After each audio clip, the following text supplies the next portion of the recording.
Good morning, good morning, good morning. Good morning. Thank you all. I do like a talk back, church. Thank you all so much. I am Councilwoman Felicia Porter. Good morning. I'll start that again. I am Councilwoman Felicia Porter. I'm the chair of the Public Health and Environment Committee. And definitely thank you all for coming today, for showing up for this history in the making with regard to our population in Baltimore. And so in attendance, we have Councilman James Torrance. We also have several representatives from the Council President's Office, including our staff member, Marguerite Kern. Today, we are going to be following up on an oversight hearing that we called about a year, probably like a year and a half ago, related to behavioral health. And so when I came into office about 6 years ago, public health was very important to me. I knew that we had to have some, hello, Professor Moorheim.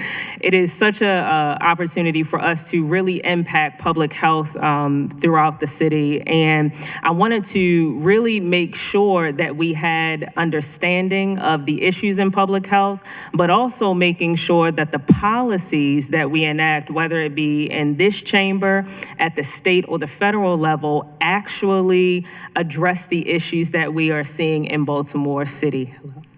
So today, we are really, really excited to talk about something that a colleague and friend of mine has been working on for almost 20, 25 years now. And it's such an honor to welcome him and his team into this chamber to not only talk about what is happening with our, whether it be men or women, what is happening with our population as they are coming home and reintegrating back into society, but also making sure that we have the coordinated and collaborative efforts of community-based organizations like Center for Urban Families, Baltimore City government offices that we have here in the city, and also making sure that community partners really understand this phenomenon and issues that happen when folks come home. We all know that you are forever changed when you become incarcerated. The person is changed, the family is changed,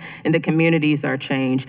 And the reason why this is so important, and the reason why we're really taking a stake in the ground today, 40% of incarcerated individuals have some sort of mental illness. And so when we are thinking about how we are addressing this issue in Baltimore City, that is a huge, huge swath of people that we could potentially be impacting and making sure that they not only have a better quality of life, that they have the best quality of life that they have, so that when we're talking about them going back into community, them being great parents, them being great individuals in society, them being great people, we have the backing of philanthropy, we have the backing of community-based organization, industry and science and research, and also the political will of our elected officials. So I will stop there. For all that do not know, the Public Health and Environment Committee really prioritizes hearing from community. So we have reshaped how we do the hearing flow. I have been in the chamber where I've waited 3 hours to say 2 minutes. And so I take that very seriously. And so we moved the public testimony to the top of the hearing so that you all are able to share and colleagues are able to share and hear what you all are going through on a everyday basis. I would also like to recognize additional colleagues that have come in, Councilman Conway. We also have Councilman Mark Parker, Councilman Torrance, and Councilwoman Ramos in the chamber as well. All right, so we are going to turn it over to Kevin Sherd to provide opening remarks, and then we will launch into public testimony.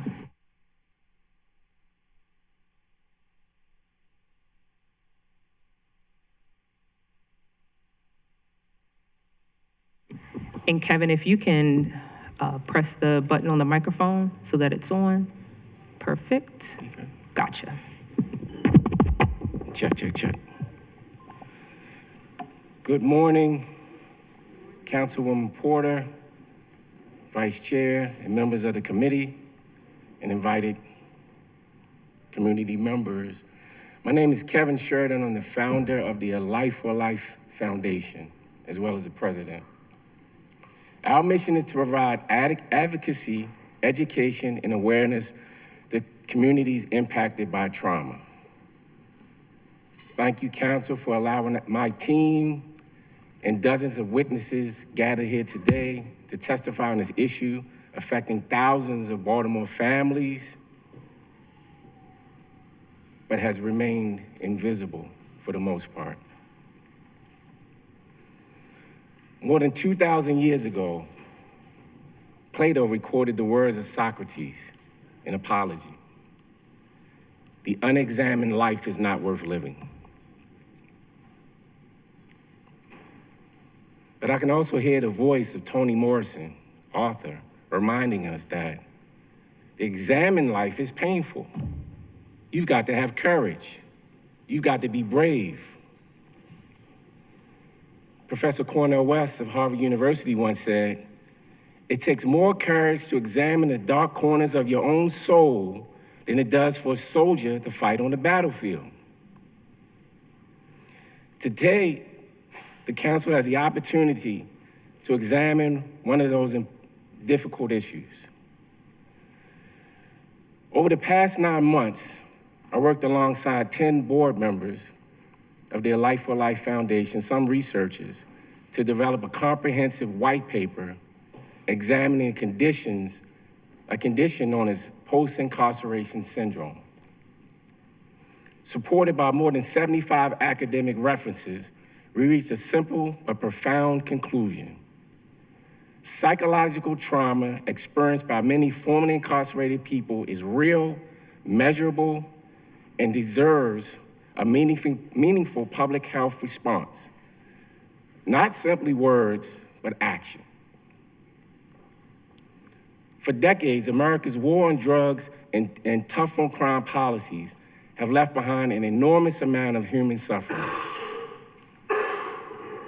When men and women return home from prisons, we often expect them to rebuild their lives immediately while ignoring the trauma they experienced while incarcerated. We have denied many access to the same level of mental health care that we would expect from virtually every other citizen in this country. The result is a cycle that has become extraordinarily difficult. National research illustrates the challenge. According to the U.S. Department of Justice, nearly 77% of people released from state prisons are rearrested within 5 years of release. A rearrest is not the same as a conviction, nor does it often result in a return to prison. But it does tell us something very important. For decades, we have largely treated recidivism as a moral failure. But science increasingly suggests that we should understand it through the lens of trauma, brain health, and untreated psychological injury. Ladies and gentlemen, today you will hear a great deal about returning citizens. You will hear about mental health. You will hear about post-traumatic stress disorder. You will hear about trauma and unresolved trauma. You will hear from people, including myself, who spent years inside of correctional institutions and can speak firsthand about those experiences. You will also hear a term called post-incarceration syndrome.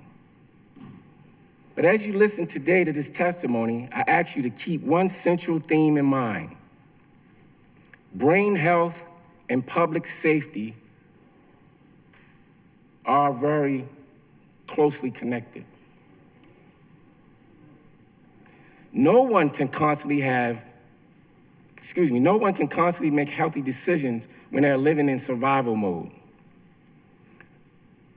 No community becomes safer when trauma goes untreated. Today, we don't want to just simply recognize the issue. We also want the opportunity to be heard. An opportunity for Baltimore to become the first city in America to acknowledge post-incarceration syndrome as a public health issue and begin building more effective response grounded in science, compassion, and public safety. Thank you. And I would like to invite our first witness. Thank you so much. All right, so this is also a reminder, please mute all cell phones in the chamber. We want to make sure that we have a quiet hearing and be respectful of the testimonies that we're about to hear. So we're going to launch into public testimony. We have quite a few folks that want to testify today, colleagues. After that, we're going to go into a series of questions, but I want to make sure, excuse me, sir.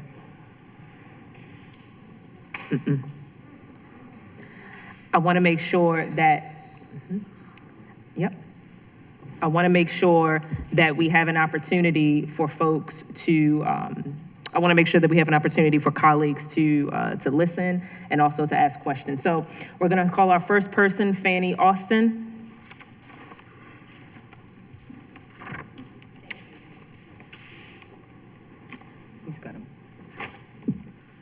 Thank you so much. Good morning, everyone, and thank you for having us. My name is Fanny Austin. I am the advisory board chair for A Life for a Life Foundation. Post-incarceration syndrome, or PICS, describes a pattern that can follow years from imprisonment. It may include always feeling guarded, feeling numb, depression, trouble making decisions, and trouble adjusting to the outside life. The gap is very simple. The people who meet returning citizens first are often not trained to understand these signs. Parole, housing, emergency care, employers, courts, and faith leaders may see non-compliance when they're actually looking at a trauma response. PICS is not yet formally diagnosed, but the symptoms are documented in clinical research. In 2023, 2 members of Congress asked the National Institute of Mental Health to study it. Baltimore will not be inventing the science, it will be responding to it. I asked the committee to consider 4 steps. First, recognize PICS as a public health concern. Second, direct the health department to build a response plan and report back at a set date. Third, include PICS in the city's behavioral health, violence prevention, and reentry work. Fourth, phase in training for city workers, community partners, including faith leaders. This does not remove accountability, it improves the response. When trauma is missed, struggles can become violations, crisis, and return to custody. Early recognition allows an early response, and Baltimore can lead with this very first step. Thank you, everyone. Thank you so much. We also have Olivia Yates.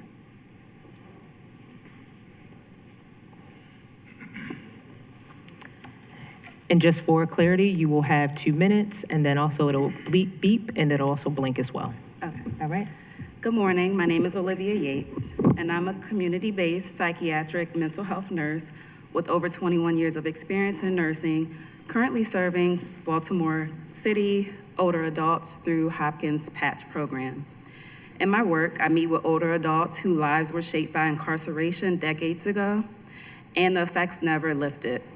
Limited job access, limited resources, a cycle of poverty that repeats across generations. But just as often, I see the mental health toll incarceration leaves behind. People come home carrying trauma and untreated psychiatric conditions with no real path to a therapist or a psychiatrist. In my years as a mental health nurse, I've seen what happens next. People turn to drugs and alcohol to self-medicate because no one ever gave them another way to cope. That unmet need doesn't just affect one person, it drives a cycle that brings people right back.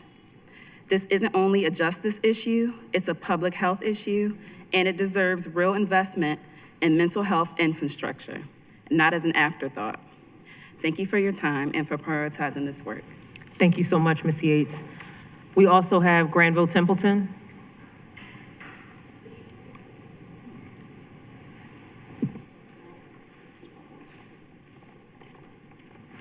Welcome to our chamber, sir. Good morning. Good morning, everyone. Nice to see all of you today. Today, my name is Granville Templeton III. I am appearing before you today as a practicing attorney and not as the chairman of the liquor board. So this is just my comments as an attorney here in Baltimore City. I've practiced law since 2003, and I've practiced criminal law since 2004. At this time, I've represented hundreds of clients moving through the city's criminal justice system. I can tell you plainly that mental illness is not the exception in my caseload. It is the rule. I estimate that about 80 to 85% of my criminal clients present with some type of mental health issue at the time of their offense. Many of these men and women cycle in and out of incarceration. Each time they go in, the trauma compounds. The violence, the abuse, the isolation they experience behind bars follows them in and outside of the system, and it often leaves them worse than when they entered. That is why this council now is very important. It's very important for this to pass. I had a client that needed psychiatric bed before he could be safely released. We found the bed, and this happens all the time, but this was one of the extreme cases. And the judge didn't grant the motion once we found the bed. We had to file another motion. It took another 3 weeks or so. The client would have been released. The client committed suicide in that period of time. I've watched this pattern begin as early as around 18 or 19 years old with a lot of my clients. Most time, a single encounter of drugs, and sometimes it's just marijuana. Most of the time, it's just marijuana. Around that 18, 19-year-old age, they start to change. The parents tell me that they start to change. A lot of times, maybe the marijuana was laced up or something like that, and creates a complete different mindset in a lot of my clients that they've had. They've talked, their parents have said how loving and how great they were before that instance. But the incarceration often doubles or triples the effect. I know my time is short, so returning citizens need access to mental health treatment, and this shouldn't be an afterthought. Thank you for your time. Thank you so much, sir. Kelly Jackson.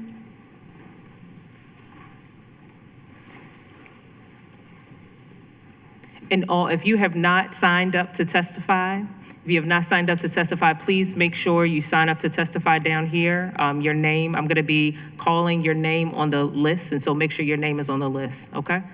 All right, there you are. I'm so sorry, ma'am, go ahead. Good morning, Councilwoman Porter and distinguished members of the public health and environment community.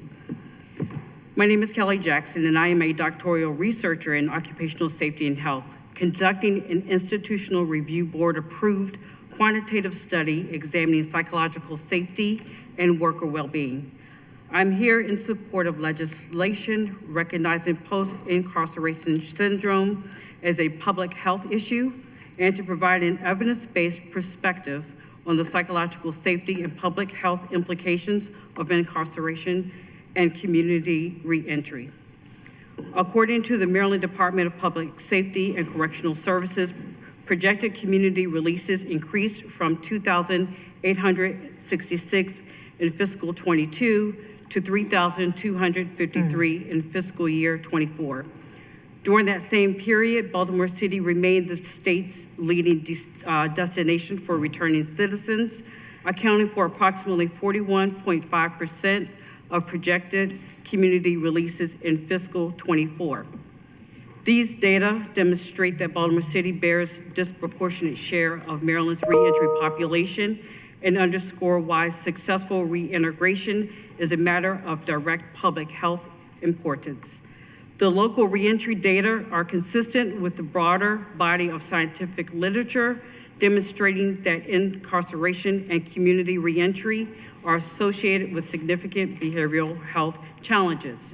A 24 umbrella review found that incarcerated populations experience disproportionately high rates of major depression, post-traumatic stress disorder, psychotic illnesses, and substance use disorders.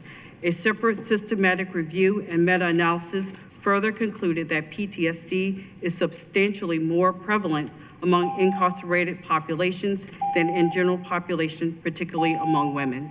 Thank you for your time. Thank you so much. In all, I just wanted to confirm, if you have our attendance sheet and sign-in sheet, please bring it back to the first floor in the chamber so other folks can sign up. I repeat, if you have our attendance sheet and sign-in sheet, please bring it back to the first floor so that other individuals can sign up. All right, next we're gonna have Vin McCormick, And then, Mr. Central Committee Member, I see you have entered our chamber. You will be next. You're welcome. Top of the morning, Councilwoman, thank you for this very important hearing. My name is Vin McCormick. 2 minutes, let me get right to it. Maryland State prison recidivism within 3 years is 62%. In 5 years, it jumps up to 76%, which is 6 out of 10 people are I don't want to say reoffend. They go back to prison. Six out of 10 first 3 years, 7 to 8 out of 10 within 5 years. There are many, many factors for that. I'm grateful for a few things, for Kevin for just highlighting this in this time that he's been home. Appreciate that, Kev. Also, the Department of Public Safety and Correctional Services had a very interesting re-entry simulation on the 16th of July. They had a bunch of workstations set up so that providers and people could see what folks go through post-incarceration, from trying to get a job, social services, going to see the PO. And it was a really, really interesting simulation. I was able to go down as a vendor. But interestingly enough, it was in one big room at the War Memorial Plaza, so you were able to go from one station to another. So that's the best they could do. But the reality is, just to give you a bit of context, I'm also a returning citizen. I'm also 26 years clean. Presently, I'm housing as a part of transitional housing in collaboration with DPSCS.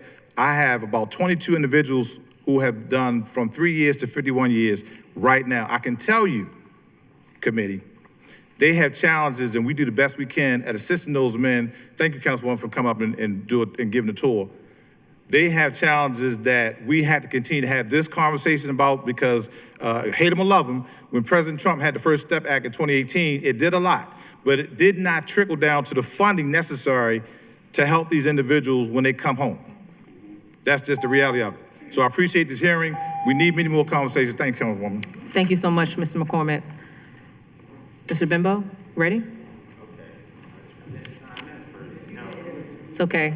You are an elected member, and so you have precedence. Yes, thank you. Good morning, everybody.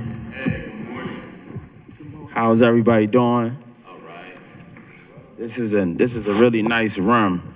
I'm just getting here, but I'm an ex-offender. The average person don't know that I'm an ex-offender. My name is Dwayne Bimbo.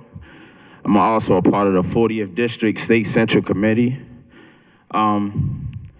Me running for election was really to just kind of show the ex-offenders that you should be at all the tables.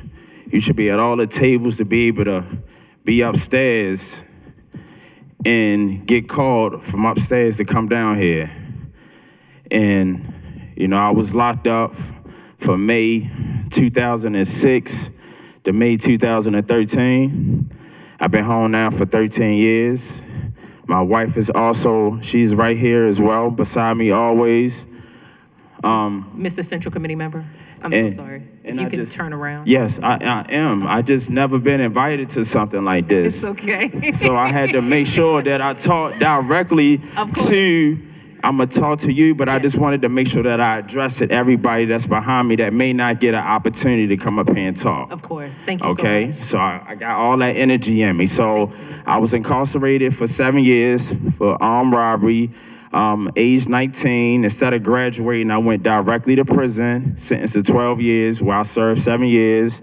Over my incarceration, my actual cell buddy's actually here with me as well. He did about over 20 years, I did 7 years. And post-traumatic stress is really something that's really important. When I've been home, I was diagnosed with PTSD. I had my card for medical marijuana. It helps. However, it doesn't help with the sounds that I hear. It doesn't help with the flashbacks that I hear. So I just wanted to be able to speak. I've been home for 13. A lot of people in this room know me as the Funnel Cake King. Okay, we're gonna stop that, okay? They know me as the Funnel Cake King, and I've been home teaching the youth entrepreneurship. I've been helping them start their own business, not just starting it. I've been putting my money behind them. Thank you so much. I've been putting all my money behind them because I believe in the future, and it's bigger than just a 5-week program with YouthWorks because, bam, today is Monday and these kids are right back out into the streets. they did what they did for the 5 weeks, but they need consistency. So I just try to be that consistent voice that they hear and they see. So I'm utilizing my Funnel Cake King branding to be able to be inside of over 100 schools, teaching entrepreneurship, and most importantly, helping to raise money. So me running for Central Committee was just a matter of me just showing the youth that you should vote a real one in there. And it was a matter of showing the ex-offenders that, yes, we need to be at all tables. And thank you. If it's anything that I can assist with, my biggest issue and concern has been being able to get sustainable funding to be able to help these youth and these ex-offenders that are coming home. Like, I've interacted with over 100 ex-offenders, and I've been helping these people stay home. My recidivism rate is about 92. That 8% that went back was because they just wanted to go back or they violated. I know. And one of my cell buddies that helped me find my vision, I was incarcerated with this gentleman for 5 years. We slept in the same cell for 5 years. I just happened to walk in and he's here as well. His name is Anthony. He's doing some amazing work in the community. And just thank y'all. Again, my name is Dwayne Bimbo, AKA the Funnel Cake King, part of the 40th District State Central Committee. If anybody want to talk about anything, my Instagram is literally Funnel Cake King. You can find me. My name is Dwayne Bimbo. I'm not hiding. If you want to talk about anything that can help with the ex-offenders coming home, I go back behind the wall and I speak inside of these institutions. I'm the keynote speaker at the graduations talking to lifers. I'm that person. So I'm committed on the streets and I'm committed behind the wall. I go in Patuxent, I go in JCI. Thank you so much, I go Mr. to MCTC, and we need y'all help as we're coming back into society. Thank you so much. Thank you so much. Thank Thank you so much for the work that you've done. Thank you for the work that you've done, sir. Now we have Marion Dixon.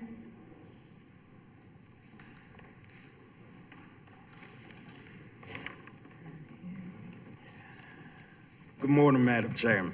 Thank you. Pleasure to be here. If you can I thank share your everyone name, else sir. for being here. Excuse me, sir. If you can state your name for the Yes, record. ma'am. Thank you. My name is Marion Dixon Bay, and I am a justice-impacted individual. I have lived experience. Coming home in 2025 in September after serving 43 years of incarceration. In that particular instance, post-traumatic incarceration syndrome is a real thing because it not only impacts the individual himself or herself, it impacts families, it impacts the community, it impacts everyone involved. Because of my processing skills, I have been able to thwart the major things that occur upon reintegration. The fact of the matter is there are so many barriers. There are so many obstacles. There are so many challenges that we face coming out because we could almost basically wear a scarlet letter. And the reason why I'm saying that is because after 11 months of freedom, I still have yet to receive a Maryland ID. So when I came into the door today, I had to give my R card after 11 months.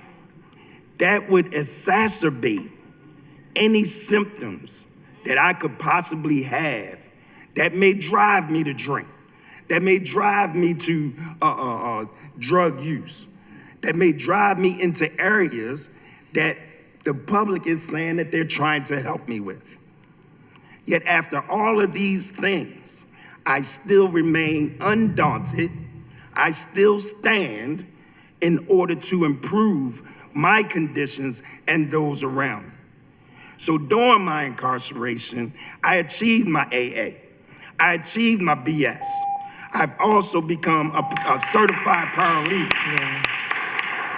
All based upon the fact that there is an understanding that mental health Yes. is a real issue. Thank you so much, And if Mr. we do Barry. not address it now, then we suffer the consequences later. Thank you so much. That was a Thank you so powerful much. testimony. And Mr. Berry, Mr. Bay, I'm sorry. We're gonna get your name and number so that we can follow up. All right. We also have Dr. Rebecca Fix. And Dr. Fix, you can stay right at the table since you're, there you are.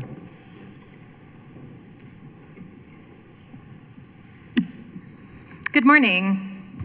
My name is Dr. Rebecca Fix. Thank you for the accommodation. I'm a licensed clinical psychologist who has worked inside prisons, and I currently serve as an assistant professor in the Department of Mental Health within Johns Hopkins Bloomberg School of Public Health. I'm here today to discuss post-incarceration syndrome and why it represents not simply an individual health issue, but a public health consequence of incarceration itself. Post-incarceration syndrome is not currently recognized in the DSM, but the constellation of symptoms has been widely documented by clinicians, researchers, and most importantly, by people who have survived incarceration. We've heard from some of them today. When people leave prison, they do not leave the prison experience behind. They carry with them the psychological consequences of living under constant surveillance, coercion, deprivation, and loss of autonomy. These consequences can include institutionalized behavior, hypervigilance, emotional numbing, distrust, social withdrawal, and profound difficulty readjusting to everyday life. And these harms appear across the lifespan. Among adults, incarceration is associated with chronic anxiety, depression, and trauma-related symptoms that make rebuilding employment and family relationships and community life profoundly difficult. And this is not because people lack motivation, in fact, it is the opposite, but because incarceration itself is such a traumatic experience. And then for young people who are incarcerated and released, the consequences can be even more enduring. Adolescence is a critical period of brain development, identity formation, and emotion regulation, and so exposure to incarceration during this period can fundamentally disrupt those developmental processes. From a public health perspective, these outcomes should not surprise us. They are not unintended side effects of incarceration. They are among its predictable consequences. We cannot continue to expose people to environments that rely on isolation and coercion and surveillance and this loss of autonomy, and then act surprised when those experiences produce lasting psychological harm. I'm so glad that we are having this hearing because recognizing post-incarceration syndrome cannot simply become another clinical diagnosis. We need this recognition to better deepen our understanding of incarceration itself as a structural determinant of mental health. This recognition should also fundamentally shape public policy. This could mean investing more in housing, education, economic opportunity, healthcare, violence prevention, and community-based mental health services so that people's mental health needs are met before they might enter the doors of a prison. Intervention means reducing reliance on incarceration and expanding these community-based and trauma-informed responses for conflict and harm. Without this shift, we continue reproducing the very outcomes we claim to address through incarceration. People are incarcerated, released carrying predictable trauma, encounter barriers to employment, family reunification, and more, and then are judged for struggling under conditions that our own institutions have created. This is a serious public health concern, and it must be building the conditions that make reliance on incarceration increasingly unnecessary while ensuring everyone returning home has resources, dignity, and support they need to heal. Thank you so much, Dr. Fix. We also are now going to be joined by Sadia Spinner, and my apologies if I pronounced your name incorrectly. Yes. And then next is going to be Mr. Hamlet. Good morning. My name is Saida Spinner. Saida Spinner, thank you. It's good to see everyone today, and I'm a clinical social worker providing mental health therapy to Baltimore communities through my private practice, Lifestyle Wellness Center. And I just want to say, first of all, I'm appreciative of hearing all the testimonies prior to mine, especially the clinicians who are mentioning the effects of trauma on the brain, which is, obviously extremely important. But I think it's also important to recognize the everyday effects outside of brain health. Just in general, every day I sit across from individuals who are carrying wounds that the rest of the world can't see. And, you know, one of the most impactful wounds I've encountered to date is post-incarceration. I see it in spouses who are struggling to understand their partner, who is still emotionally distant years after release, and children who are trying to reconnect with their parents, even though they are also struggling with showing vulnerability due to trauma, rightfully so. Even in the communities when I'm working with employers who are treating returning citizens like a liability and mistaking their trauma for a bad attitude. So I agree with everyone when they say that the effects of trauma doesn't just, you know, impact the individual, but it ripples through families and it impacts communities.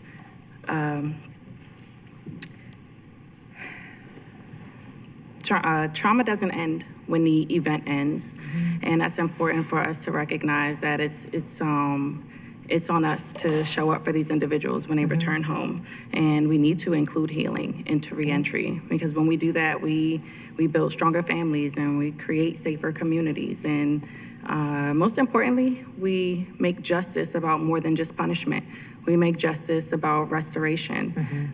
We are able to show up for them in this recognition of post-incarceration syndrome when we, sorry guys. Thank you so much. When we, I'm sorry, I just have a few more things to say. Yep. We're able to show up, more importantly, when we recognize post-incarceration syndrome, because when we continue to research this and we continue to recognize this, we understand people better. And when we understand people better, we treat them better. So today, I think we all have an opportunity to recognize post-incarceration syndrome and not just recognize the syndrome, but recognize people, because that's where the healing begins. Thank you so Thank you. much. Next, we're going to go to Mr. Hammond. Good morning.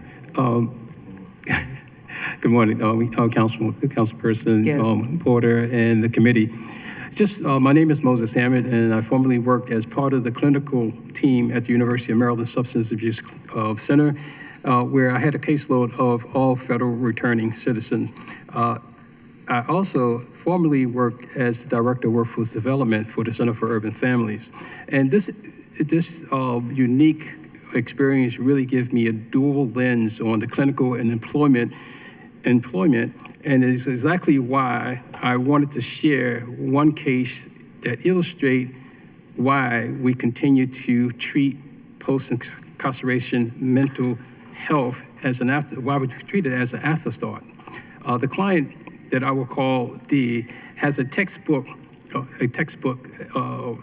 example of adverse child experience profile. He had a mother with an active alcohol dependency and severely beat D when she was in the state. So he picked up a baseball bat and he beat his mother, and it worked. That single event became the template for violence, as he only reliable mechanism for safety and control. The templates allowed him to also use this with bullies in school, and eventually he found himself in the criminal justice system. D also received behavioral health while incarcerated. That mattered, and it should be acknowledged, but institutional treatment delivered inside an inherent traumatizing environment was not sufficient to address the cumulative trauma load as from childhood adverse experience to the hypervigilance and treating and the threatening condition produced from incarceration itself. He returned home, and he could be considered as one of the success stories of reentry. He received and gained gainful employment, and he was a delivery person. Wow. As a delivery person, he encountered individuals that cut him off. And he resorted back to those behaviors that always worked for him of violence. Yes. But instead of doing that, he picked up the phone and he called me. Wow. And I helped him to walk off that that ledge. And Mr. Hammond, if you can wrap up so we can go to the next Okay. person. Thank you. But I would just like, just today, this gentleman, he worked through his issues. He's a business owner. Wow. He has a dog training business, and he's in the audience. And he said Okay. that, he said it's okay to mention his name. Okay. So, Billy, could you stand and just be recognized? Thank you so much, Billy Billy. Campbell. Thank you. Thank you. Thank you so much, Ms. Hammond, and thank you for all the work that you've done over the years. It has not gone unseen. Thank you. Next, we're going to have Dr. Fakunle. Did I pronounce that correctly? That'd be me. Okay, and then we're also going to go to Dr. Morheim, and then Mr. Hayes is going to be next. Dr. Fakunle? So good morning, everyone. Thank you, especially to the returning citizens who are sharing their stories. As a storyteller, I know how powerful that is, and I know what the deprivation of sharing your truth, how devastating that can be. I'm here as part of a Life for Life Foundation. I'm a professor at Morgan State University, faculty at Johns Hopkins, blah, blah, blah, blah, blah. That's not the point.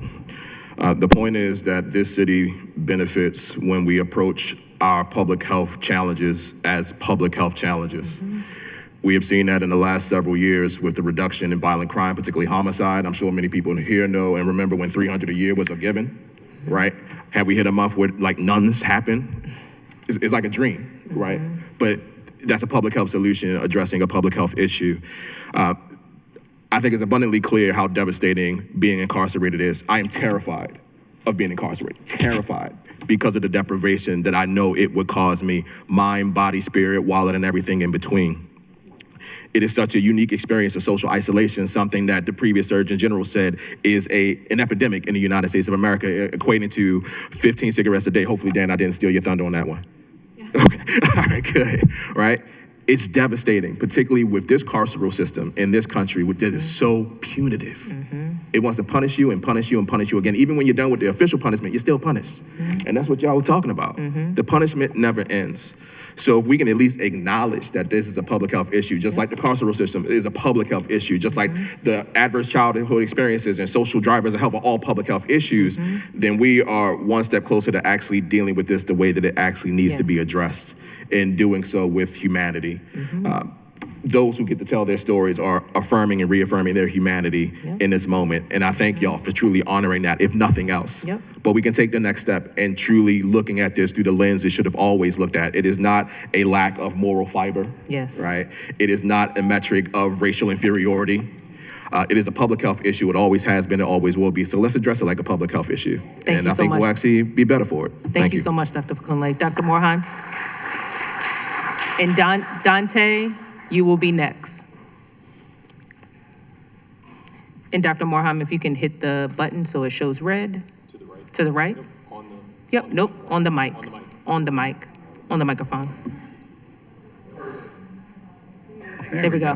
There we go. Thank you very much.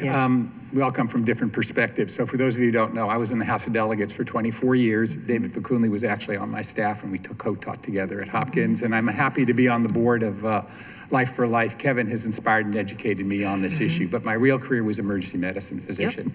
So for 24 years, my life was Annapolis, ERs, and primarily Franklin Square and Sinai. But I also worked in rural places and was a homeless clinic volunteer physician for a number of years and served on their board. The ER is a social determinants of health. Everything that's a social issue comes through there. Drugs, new diseases, we've had to learn all these new things, COVID, AIDS, new drugs hit the street, community issues, seniors, dementia, all those issues come through. And that's really what got me motivated to try to deal with what I was dealing with at 2 a.m. on Saturday night in the political arena.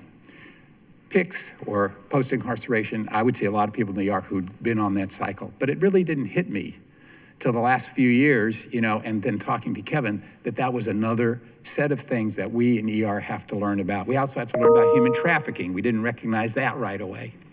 So I want to endorse everything that everybody has said before me, everything that I'm going to guess everybody's going to say after me, but particularly Councilwoman Porter and committee, I hope you will make this an official recognition. This would be the first. I promise you, if you do that, I will bring it to Baltimore County. I will bring it to the state. I will bring it elsewhere because this needs to be recognized because we're seeing it in ERs and don't always recognize it for what it is because we haven't been trained. And that goes across the board to law enforcement that I work with and all the other mental health groups. So we've had learning curve. Emergency medicine is a constantly learning field. There's always new stuff to learn. And this needs to be on the list because we need to be more sensitive to it. I also spent a short period of time on the Maryland Parole Commission. I'm also on the State ER Wait Time Commission, so I've seen this from other perspectives as well. Thank you for taking the leadership, and I hope you'll pass what the legislation is and make this official. Thank you so And much, thank you, Dr. Kevin. Mohan. All right, we have Mr. Hayes. And then after Mr. Hayes, we're gonna have Tia Gasqui. She didn't make it? Okay. Next, we're gonna have, after Mr. Hayes, Mr. or Mrs. Sewell and Miss Janet Graham. Go ahead, Mr. Hayes. Do I press a button? Yes, sir. Oh, it's already on. Oh, Yep. I'm sorry. You're good. My name is Dante Hayes. I did 21 years and 7 months in prison. But more importantly, I grew up incarcerated. So being here, it means everything. Incarceration for me began with my mom struggling from drug addiction, witnessing her go through abuse at the hands of her partner. So internalizing what it meant to be trekked through East Baltimore. We lived in abandoned homes and we went hungry and we had nothing. So I've been in a system more than I've been free. I came home from prison May of 2023, and this is the longest I've ever been home and been free in my entire life. Transitioning home, I did have support around me. I had support around me, but it was so hard to figure out how to be in a world that I didn't understand. If I could say anything to the council here and everybody that's listening, when you think about what PICS is, I want you to reimagine the word rehabilitation, because this might bring it home for you guys. So when they say when a person goes to prison and they come home, at least he's been rehabilitated. And so my idea of that, I don't agree with that word, because if I grew up incarcerated, I had no parental guidance around me showing me how to live correctly. What am I being asked to return to? So when I think about those two letters in the front of that word, I think about what redo means. When you say redo, you gotta redo something, retry something, return to something. But if I never lived my entire life, what am I returning to? Am I going back to being a child with no guidance? Am I coming out here with the idea of what it meant to be in prison? Also, when you think about what prison is, I don't think many people realize what it looks like on the ground. I went to the Maryland House of Corrections. I was 21 years old. The helicopter landed in that yard just about every day because somebody was stabbed and killed. And so being in that environment as a 20-year-old kid with no hair on my face, trying to navigate what it meant to be in that environment while still trying to find some kind of humanity to live, to be more than that, it took absolutely everything out of me. So me standing here, even having the words to say what I'm saying, it took a kind of courage that I didn't believe that I would have in myself. So thank y'all. Thank you so much, Mr. Hayes. Very powerful testimony. Mr. or Mrs. Sewell, and if I am not pronouncing your name correctly, it's Sewell. I know, my bad. And I should know. And then Jeanette Graham, you are on deck next. All right, thank you for having me. Wow, that was powerful, brother. I don't know where he went, but so my name is Darwi Sewell. My organization is GROW, and I have several of my kids here with me. My organization has been a mentoring organization for over almost 20 years. And I essentially created a program, that brother got me shook up, because I too am returning citizen. And I did time on maximum facilities, and I know exactly what he's talking about. And I've been through that. A lot of people wouldn't know that I'm a returning citizen because of the way that I show up in the world today. I created programs like Learn to Earn, where those guys in the back, and Jeff grew up, he's about 33 now, he's been with me since he was 15 years old. I had to create the opportunities that I didn't have, and I wanted to be for them what I didn't have. So post-traumatic syndrome, it is a real thing. I went through it. Now we have a term for it, but what I went through was trauma inside of the prison system. I grew up in trauma. I grew up on Poplar Grove. like the brother said, being homeless and living wherever you can live. Mom was getting high, and the streets raised me. So the best way to take care of her and moved her out of those communities, I did all the wrong things. I sold drugs at a very high level. That was to take care of the family and move us out of those conditions, which I did, which isn't nothing to be applauded for. I went to prison, I took accountability for my actions, and I had to figure out a new way. I didn't have anyone guiding me. So I had to come home and be the leader the right way this time. The post-traumatic syndrome shows up for me in PTSD, hypervigilance, situation awareness that's too extreme, trying to feel normal in society when I've been behind the wall for so long. So, I'll allow it, keep going. So my hope is that you guys take post-traumatic syndrome and push it into legislation and understand the mental health associated with it because it is what I needed. I'm personally in therapy, and that therapy has helped. He grew up with me, right? But I was able to help him through a lot of the anger issues because of what I was learning through therapy. Now, something like post-traumatic syndrome being taken into, being put in front of legislation will be able to help a lot of people like myself. Thank you so much. All right. Ms. Jeanette, and then Carrie Graves, you are up next. Good morning to everyone. Thank you for your time today. Thanks, Kevin, for allowing me to testify. I am Jeanette Graham. I'm the founder and executive director of No Struggle, No Success. It's a Baltimore-based nonprofit organization that provides reentry care and behavioral health support, workforce development, housing stabilization, and restorative justice practices. Today's opportunity to speak about post-incarceration syndrome is a matter of public safety and public health. I acknowledge the leadership of Kevin and a few other individuals that's been in this space. I've been here for 8 years, and I've been serving over hundreds of returning citizens. One of the biggest things is that they have came home, completed their prison sentence, but never received the support to heal from the trauma and incarceration. At No Struggle, No Success, we meet individuals when we work and connect with their children and help them become productive members of society.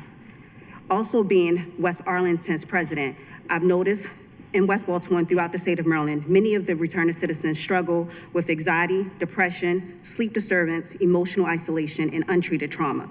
All these are character flaws that responded to trauma. Without this particular support, and also the community support, the challenges will continue. The homelessness, the unemployment, the substance abuse relapse, and the family instability, ultimately being re-incarcerated, and that's what we do not want. The help is not behind the wall, it's help in the community. We also need to understand that this syndrome also caused them to ensure that they have healing in their lives, the correct support. These are fathers trying to become back with their families, the mothers are trying to rebuild their families, and also pursuing education. This is a public health issue. This is also our issue.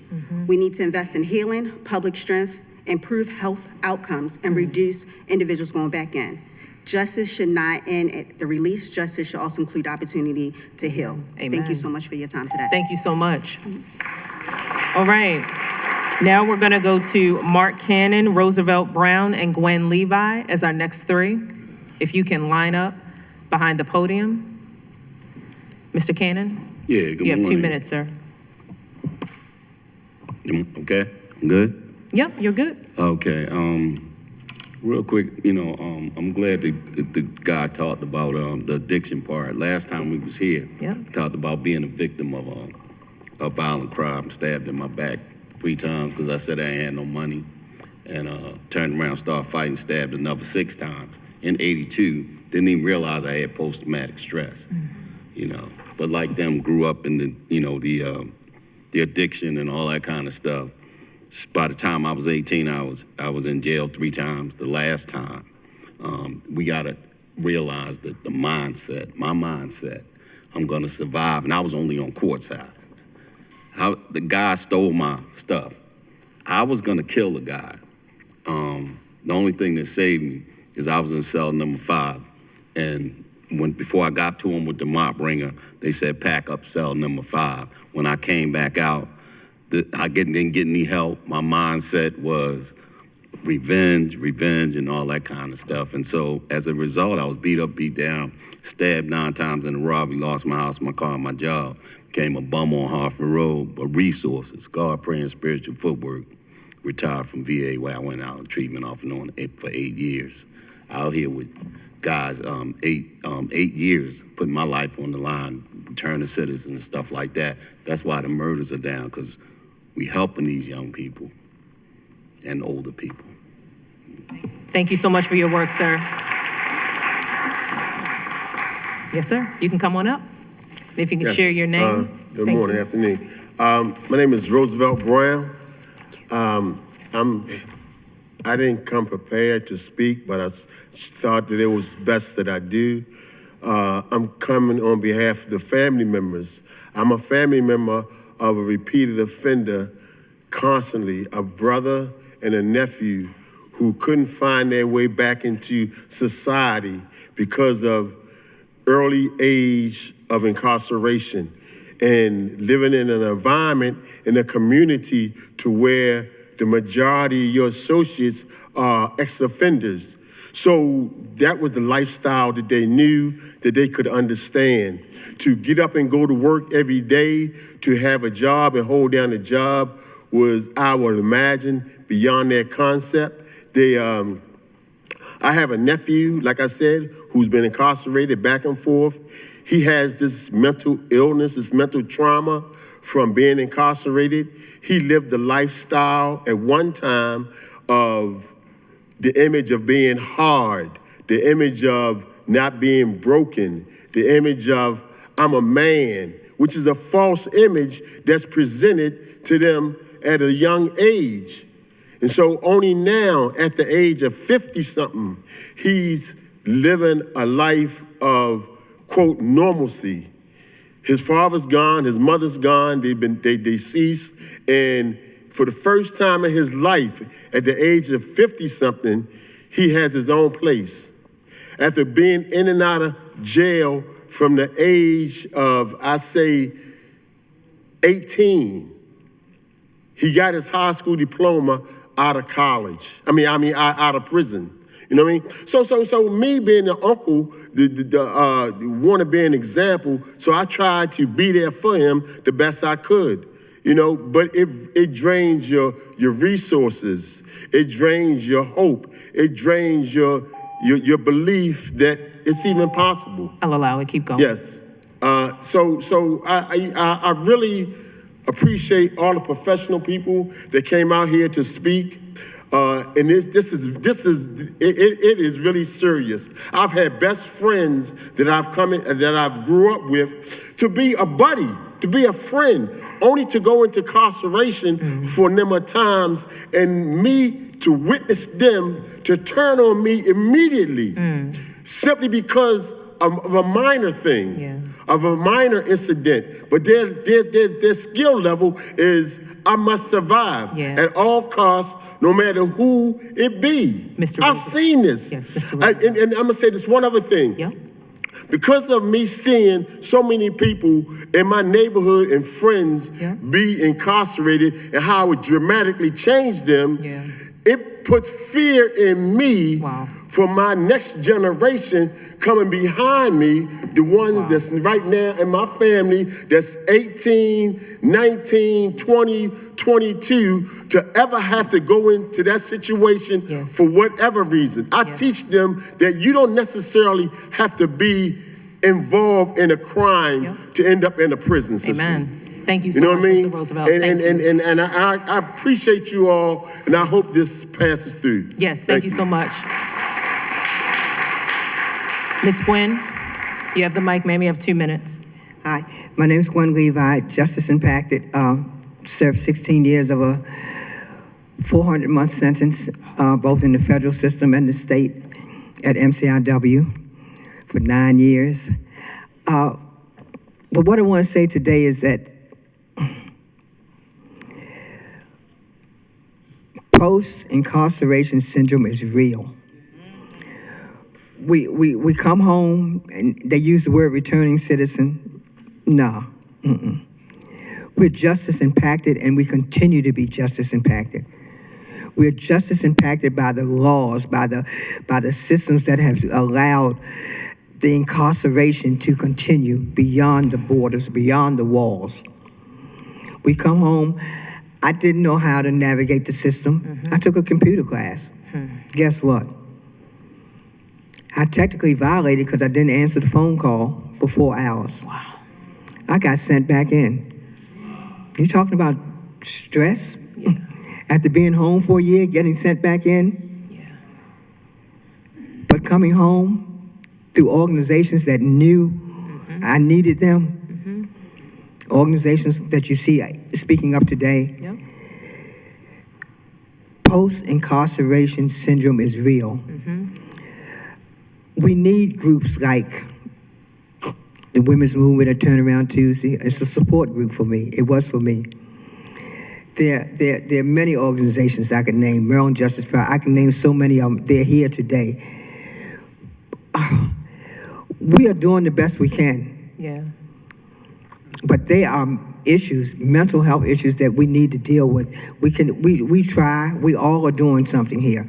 A lot of us has moved beyond our incarceration. We're now doing advocacy work. But we still need that support. We need that mental health.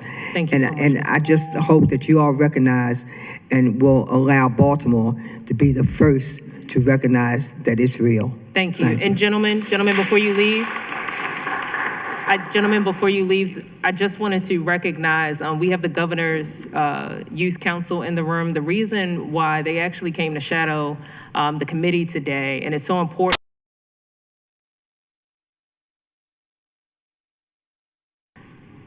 So it's so important for us as we really understand what's happening with our youth and young adult. We provide shadowing opportunities for individuals that want to shadow and want to kind of learn what's happening in our chamber. So today, I just wanted to recognize you all. Thank you all for coming here today. So if we can all give them a round of applause.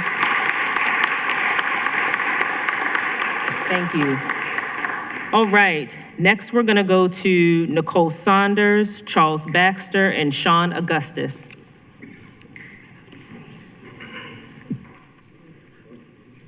Great morning. My name is Nicole Saunders, and I'm a Baltimore County resident. I'm here on the behalf of the prisoners that has came home and that's still incarcerated. I am a peer coach for substance abuse, and I have worked in multiple treatment facilities. And I know being dual diagnosis is very, very important. If they do not get substance abuse treatment and mental health, they will end up in prison. It's no other way. Jails, institutions, and death. I'm also a recovering addict. I have 19 years clean. Wonderful, thank you. And not to get off topic, but prison, my deepest desire is to go into the prison systems, men and women, and just tell my story. It's possible. You're able. So with the help of therapy and meetings and groups,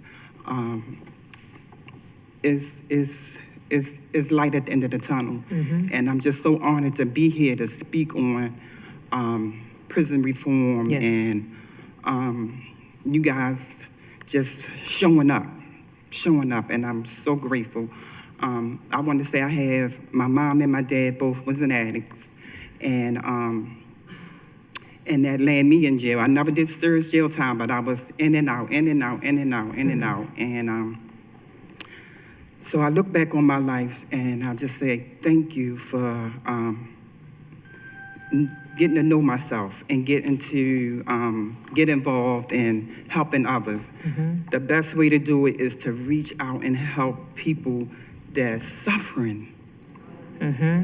So I'm just here to say that, and I thank you. Thank you so much. All right. Mr. Baxter?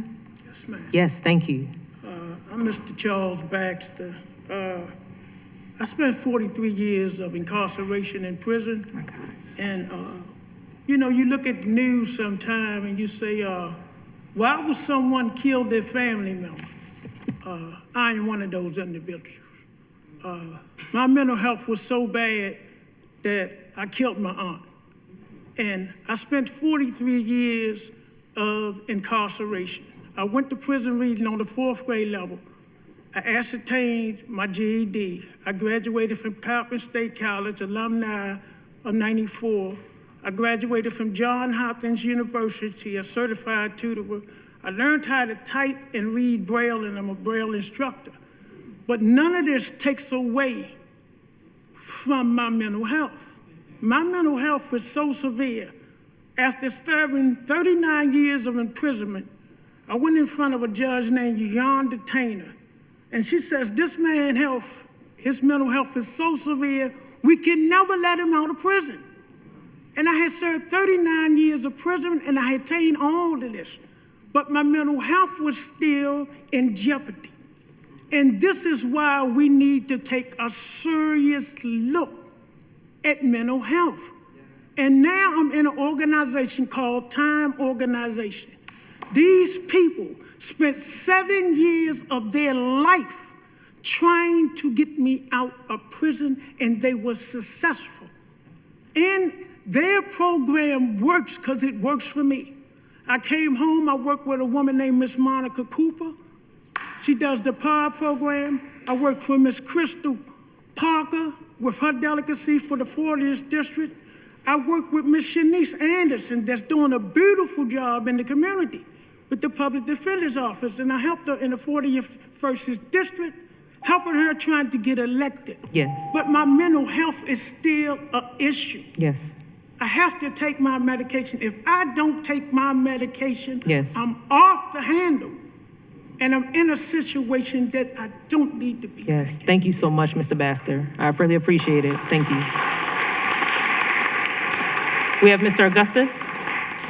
And then next, we're gonna have Anthony Muhammad and Mr. Merritt, Saquon Merritt. If you can line up behind, if you can line up behind Mr. Augustus. Thank you. Good morning, Ms. Porter and the rest of the council. I stand here this morning as a two-part process. I'm a formerly incarcerated individual as well as a psychotherapist in Baltimore City. I deal with individuals who are coming home from incarceration every single day. Over my 17-year career, I have found that the only diagnosis that I could give them was PTSD when I noticed that the only trauma that they experienced was from prison. I can personally identify that prison is traumatizing. Through my own experiences, I have noticed that when I came home from prison, from the Maryland Department of Correction, I didn't sleep at night. Loud noises still bother me. I still stand in the room with my back to the wall. I still look for an exit. I still scan the room to find out who could be the most dangerous person in the room. How can I attack them? How can I defend myself? And that is till this day. My past incarceration has led to a point where I am a licensed therapist, but I do have to identify that I was found guilty of a felony. And every time that I go apply for a license, I must identify what happened in that process. It was only through therapy and through the assistance of other individuals that I was able to stand here today and say I am a licensed therapist. But I do know that I didn't have the tool to diagnose someone with post-incarceration syndrome because it doesn't exist in the DSM, so I can't diagnose it and give it to someone. I can't help the people that's gonna see him next understand that it's only through incarceration that this individual is sitting before me right now, struggling with being able to navigate a system that is complex, compound, and is against him, to the point where they don't trust police officers, they don't trust people in uniform, because the people in uniform within the Department of Correction may be the same people who have got you under attack, who have beat you down, who have locked you in isolation, who have made it so that your experience while incarcerated has led you to the point where now you fear all of freedom and society. I implore the Baltimore City legislator to ensure that this legislation goes through. Thank you so much, Mr. Augustus. Good morning, Council. Good morning. Woman Porter, members of the council, especially those members of the council I've had the great honor and privilege of meeting and working with in the community. Councilwoman Ramos, Councilman Montgomery, it's an honor and privilege to be here. My brother Kevin, it is a great honor and privilege to meet you in person. We corresponded and talked. My name is Anthony Muhammad. I wear several hats. I'm here today in several official capacities over the last 4 years, I've had the great honor and privilege of serving as a community engagement specialist with the We Are Us organization, as a community violence intervention worker, a credible messenger. As of August 1st, I have been hired as the new Director of Reentry Services for the We Are Us organization. I also have the great honor and privilege of working at the ACLU of Maryland, specifically the Maryland Parole Partnership at the ACLU of Maryland, where we recruit, train, and assign law firms, legal clinics, pro bono attorneys to represent many of our long-term returning citizens. I'm also a youth mentor with Baltimore Brothers, where I manage youth development, specifically at our Booker T. Washington Middle School site, where many of our young men are impacted by the Department of Juvenile Services. So in those official capacities, on behalf of our organizations, on behalf of the dozens of returning citizens who were exonerated here in the city of, in the Baltimore City and state of Maryland, after serving decades for crimes they did not commit, one of whom is in the room, Mr. Shipley, who's in the back, on behalf of the hundreds of returning citizens who were released under the Unger decision, who have now a 4% recidivism rate, and on behalf of the hundreds of returning citizens, amongst which I number, who were released under the Maryland Juvenile Restoration Act and are doing phenomenal work all throughout the state of Maryland, and on behalf of the hundreds more that will be released in the coming days under the Second Look Act. We're just here to announce our support in recognizing post-incarceration syndrome as a public health crisis, not just issue, but crisis. Thank you. Thank you. Thank you so much. All right. And after Mr. Merritt, we're going to have Eddie Adams, Shanice Anderson, Tia Hamilton, and Michael Smith. If you can line up behind him, that would be great. There you are, Mr. Merritt. Good morning. How you doing? Mr. Conway, how you doing? My name is Saquon Merritt. I am master licensed electrician and owner of Lightning Electric. I am a justice-impacted individual who was released in 2017 after being sentenced to 25 years without parole for 2 grams of heroin. My release date was 2037, and I'm here now. Me and Mr. Hayes that just left, we had the opportunity to be a part of Goucher College that brought us a higher education and believed in empowering us while we was at MCIJ facility.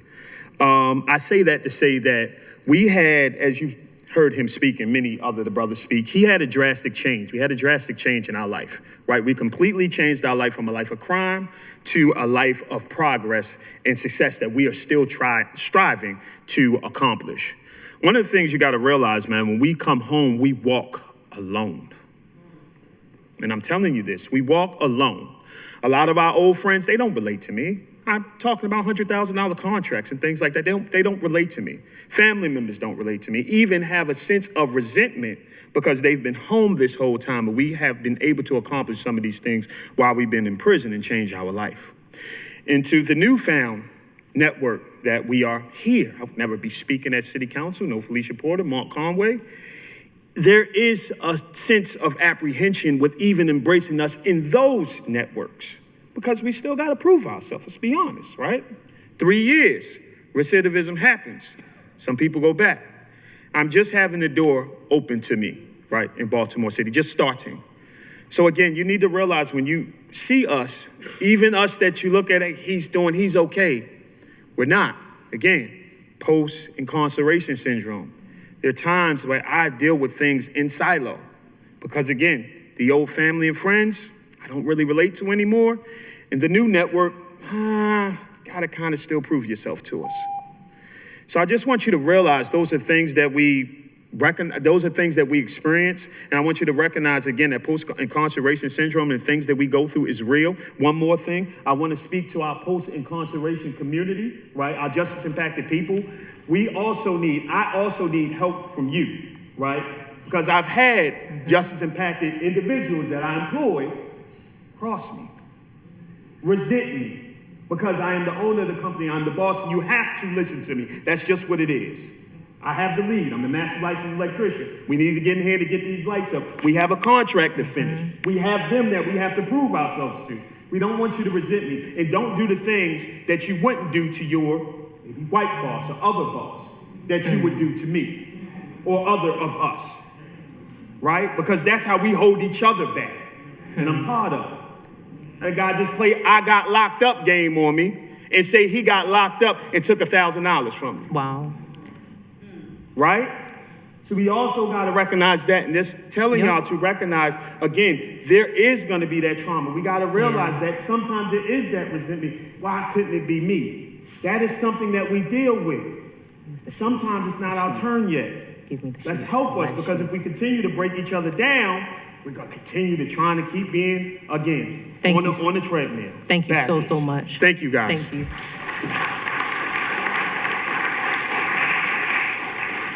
All right, we have next Eddie Adams, Shanice Anderson, Tia Hamilton, and Michelle Smith. If you could line up.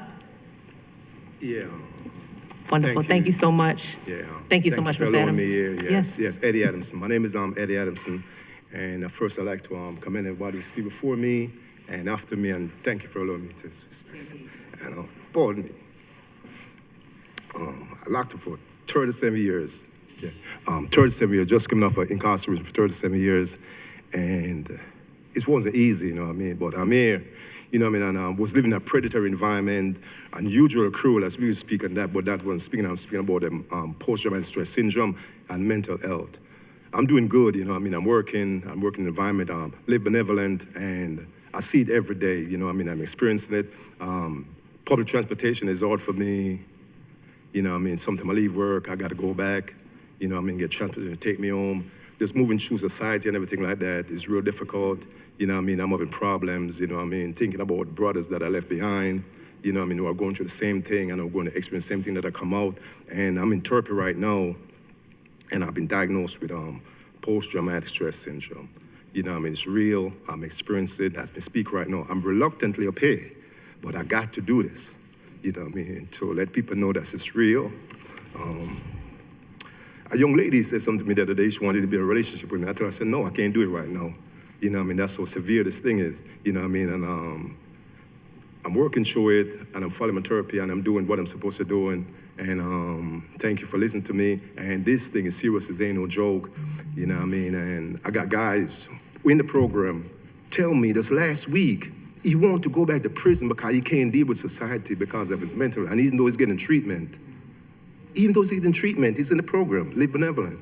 You know what I mean? And he wanted to go back. And I'm like, you can't. You know what I mean? You're out here now. You know what I mean? Work through it. You know, but in his mind, he knows he's not ready. And he feel like he want to go back. And he says he's going back to tell the judge that, put me back in prison because it's too difficult for me out here. Yes. You know what I mean? Even when I go to the supermarket, I'm hypersensitive.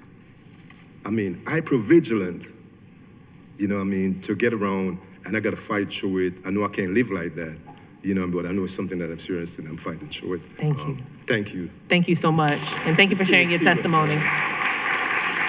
All right. Shanice Anderson, thank you. Good morning, esteemed members of the City Council. Thank you for bringing this post-incarceration syndrome to light today. And I just want to talk a moment about post-incarceration syndrome. And I am considered our leading expert on community engagement and reentry for the Maryland Office of the Public Defender. But I would be remiss if I did not acknowledge all of our justice-impacted people in this room, because those are the true experts, the ones who have endured, even if it's one day of incarceration, the ones who have gone through the barriers and the torment of incarceration. So without further ado, post-incarceration can include hypervigilance, institutional dependence, anxiety, depression, difficulty trusting others, emotional withdrawal, and challenges with decision-making. These are not signs of unwillingness to succeed. They are often adaptive responses to surviving incarceration.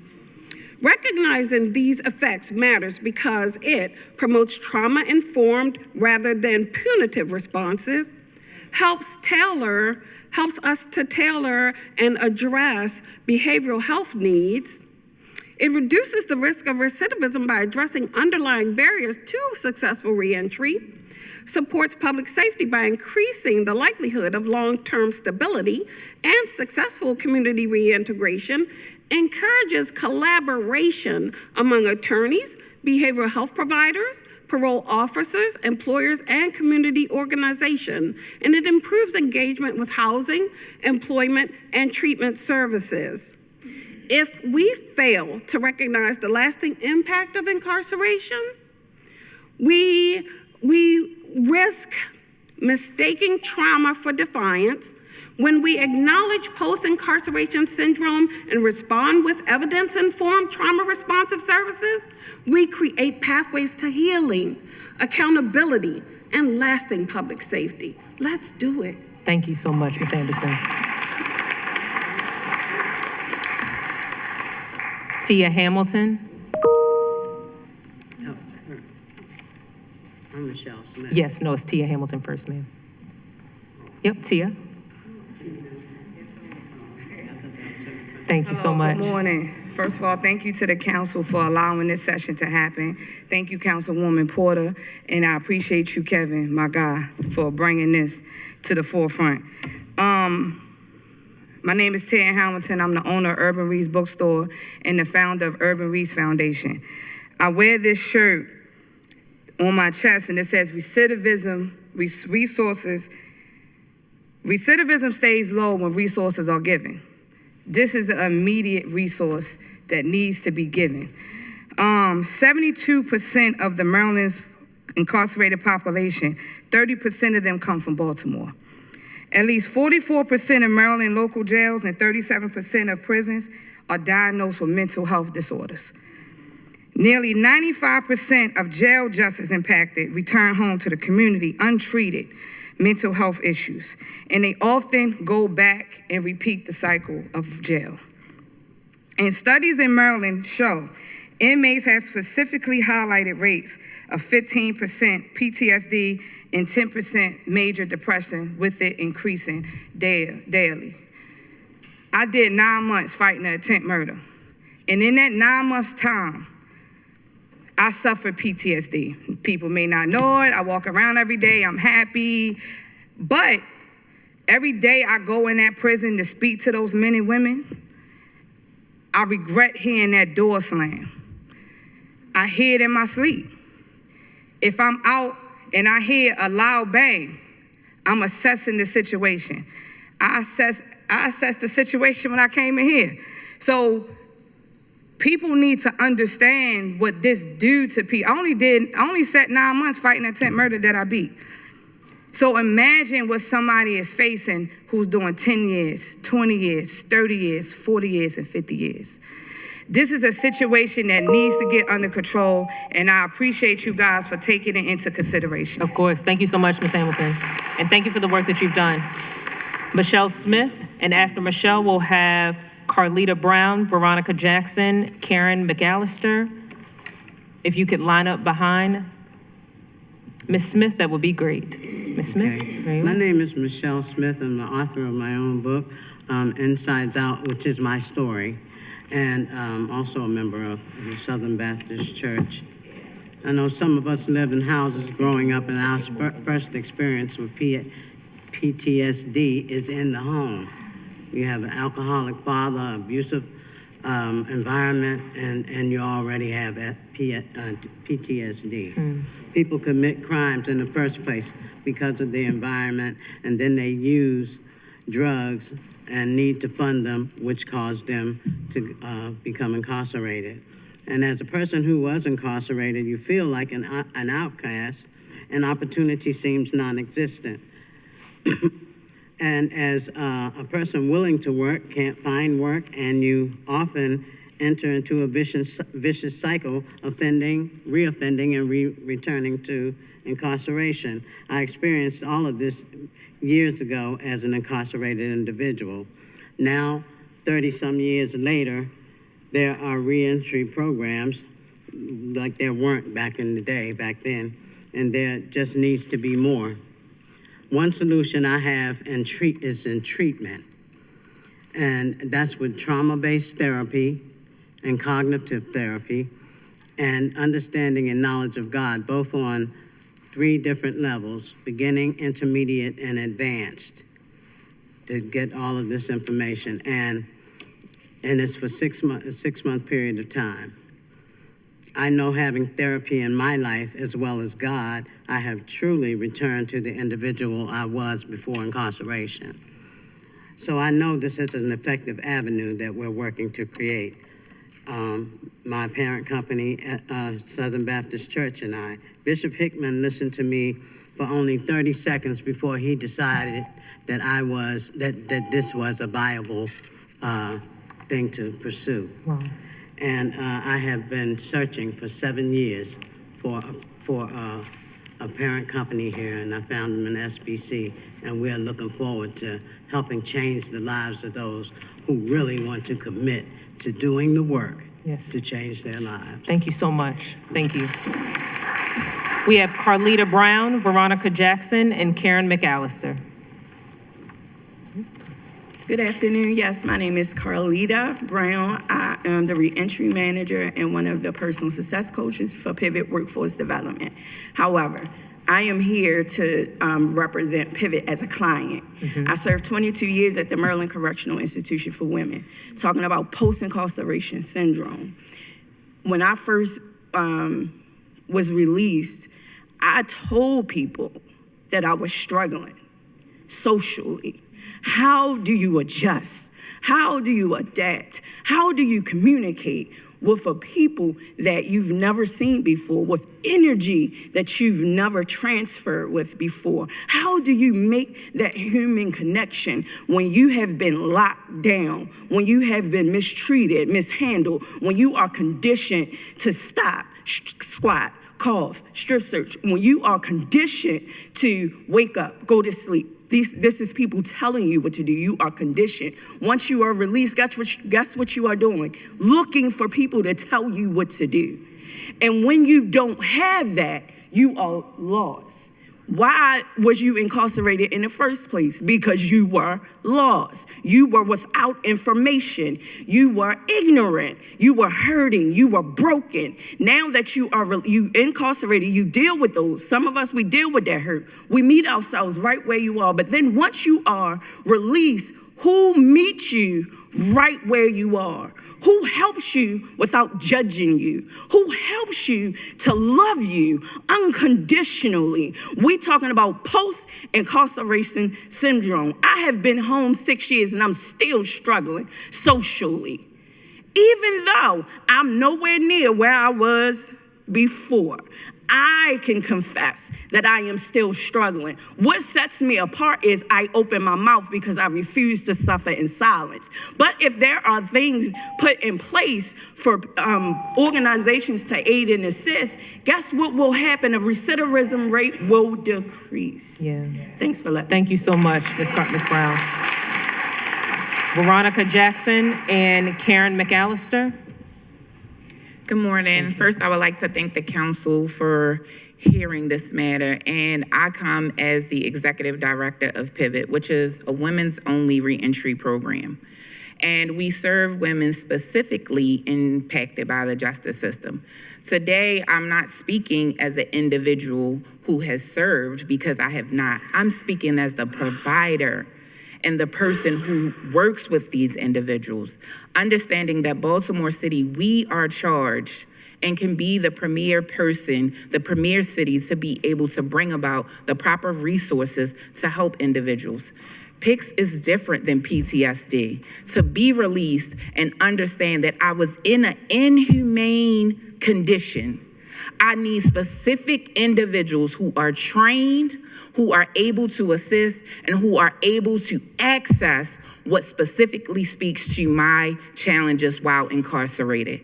So I say to us, we need to be the first, be the premier, set the tone so that we not only do it here in Baltimore City, but we take it to Annapolis, we take it to the next state, and we keep working, because we know that the United States is built off of mass incarceration. We have to do our part to correct it. Thank you so much. Thank you, thank you, thank you. Ms. Karen McAllister. And then last but certainly not least, we'll have Derek Whiting and Darlene McCain, and then we will begin our presentation. Go ahead. Good morning. My name is Karen McAllister, and I'm here today in strong support of recognizing PICS as a public health issue. My experience and perspective are rather unique. Formerly, I worked as a correctional officer at Central Booking. During my career, I was diagnosed with PTSD and anxiety after repeated exposure to trauma and threat. After leaving corrections, I went to finish my schooling and earned a BA in sociology. Years later, I gained another perspective, not through training, schooling, or observation, but through the lived experience as an incarcerated person. My story begins on September 24, 2024, around 4 a.m. Baltimore City sheriffs banged on my door and threatened to kick my door in if I didn't open up. I was arrested on a warrant that I did not know I had, separating me and my then 5-year-old nonverbal son. The impact of that day continues. I am presently still fighting with Harford County CPS for the return of my now 6-year-old son. He will be 7 on the 26th. Losing time, connection, and stability with children has caused severe emotional harm that extends beyond me. While incarcerated, I was assaulted by an officer and another incarcerated individual. The latter situation, I was forced to defend myself when the institution failed to protect me.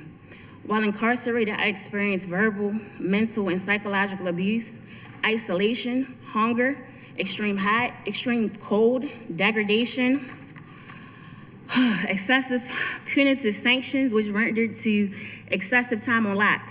Not to mention, all still while fighting my wrongful conviction and for my release to get back to my son.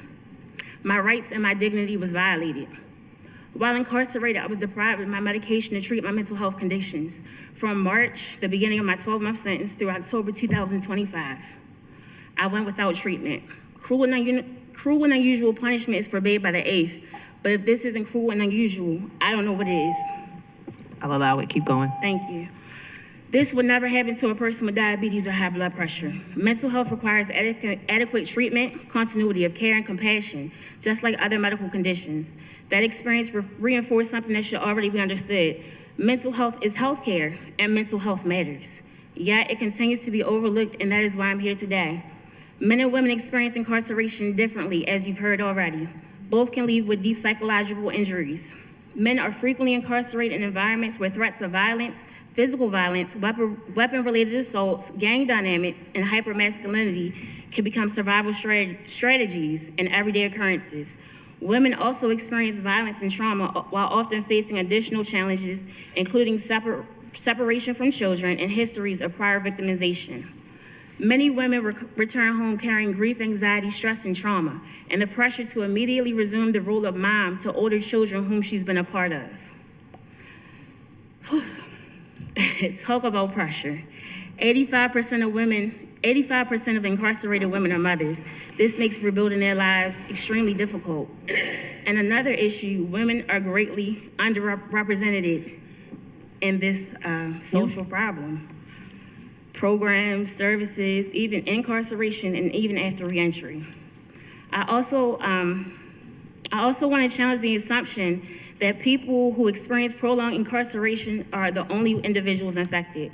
While longer incarceration can increase more exposure to trauma, trauma is not only measured only by the number of years someone spent behind bars. A person can experience significant psychological harm even after a shorter period of incarceration. The question should be not only how long was someone incarcerated, the question should be what did the person experience and what impact did this experience have on their ability to heal and successfully reintegrate into society. Ms. McGallagher, Ms. Gallagher, I'm sorry, I'm landing the plane. Thank you. I still battle with PICS, even coming in here today, showing my ID. Do I have a warrant that I don't know about again? Yeah. I still battle with it. As a sociologist and someone with lived experience, I understand that this issue is important, and people need, it needs to be recognized as such. We recognize PTSD in veterans and other populations that have been affected by trauma. By not recognizing it, once again, we're saying that these people don't matter. Landing the plane. PICS is not Simply Compassionate, it's a responsible public policy. It strengthens families, improves public safety, supports successful reentry, reduces long-term costs, reduces recidivism, and gives returning citizens a meaningful opportunity to recover, heal, and contribute. Recognizing PICS as aftercare. I respectfully urge you to support this legislation and support PICS as the public health issue it is. Thank you for so your much time. for sharing your story. All right, last two before we go into our presentation, Derek Whiting and Darlene McCain. Derek Whiting and then Darlene McCain. And that, thank you. Hello, everybody.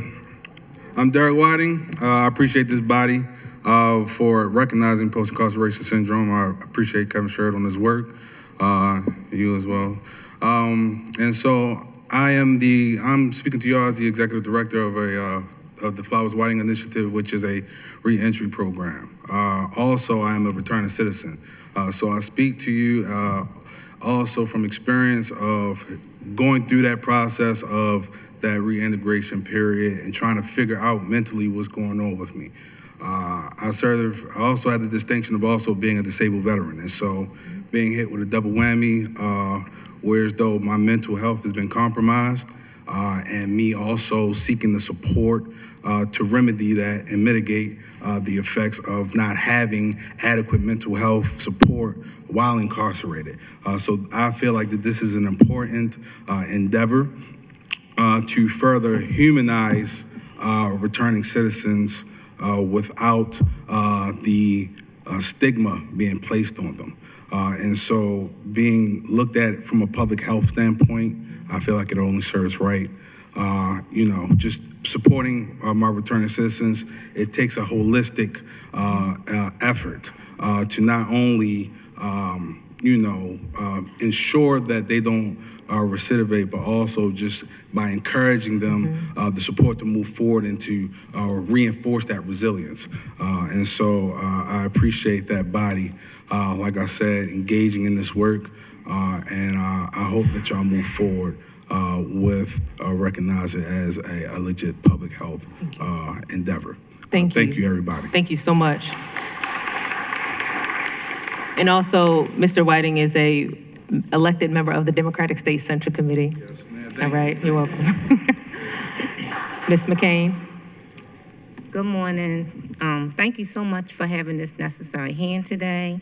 My name is Darlene Kane, and I am the founder of Mothers on the Move.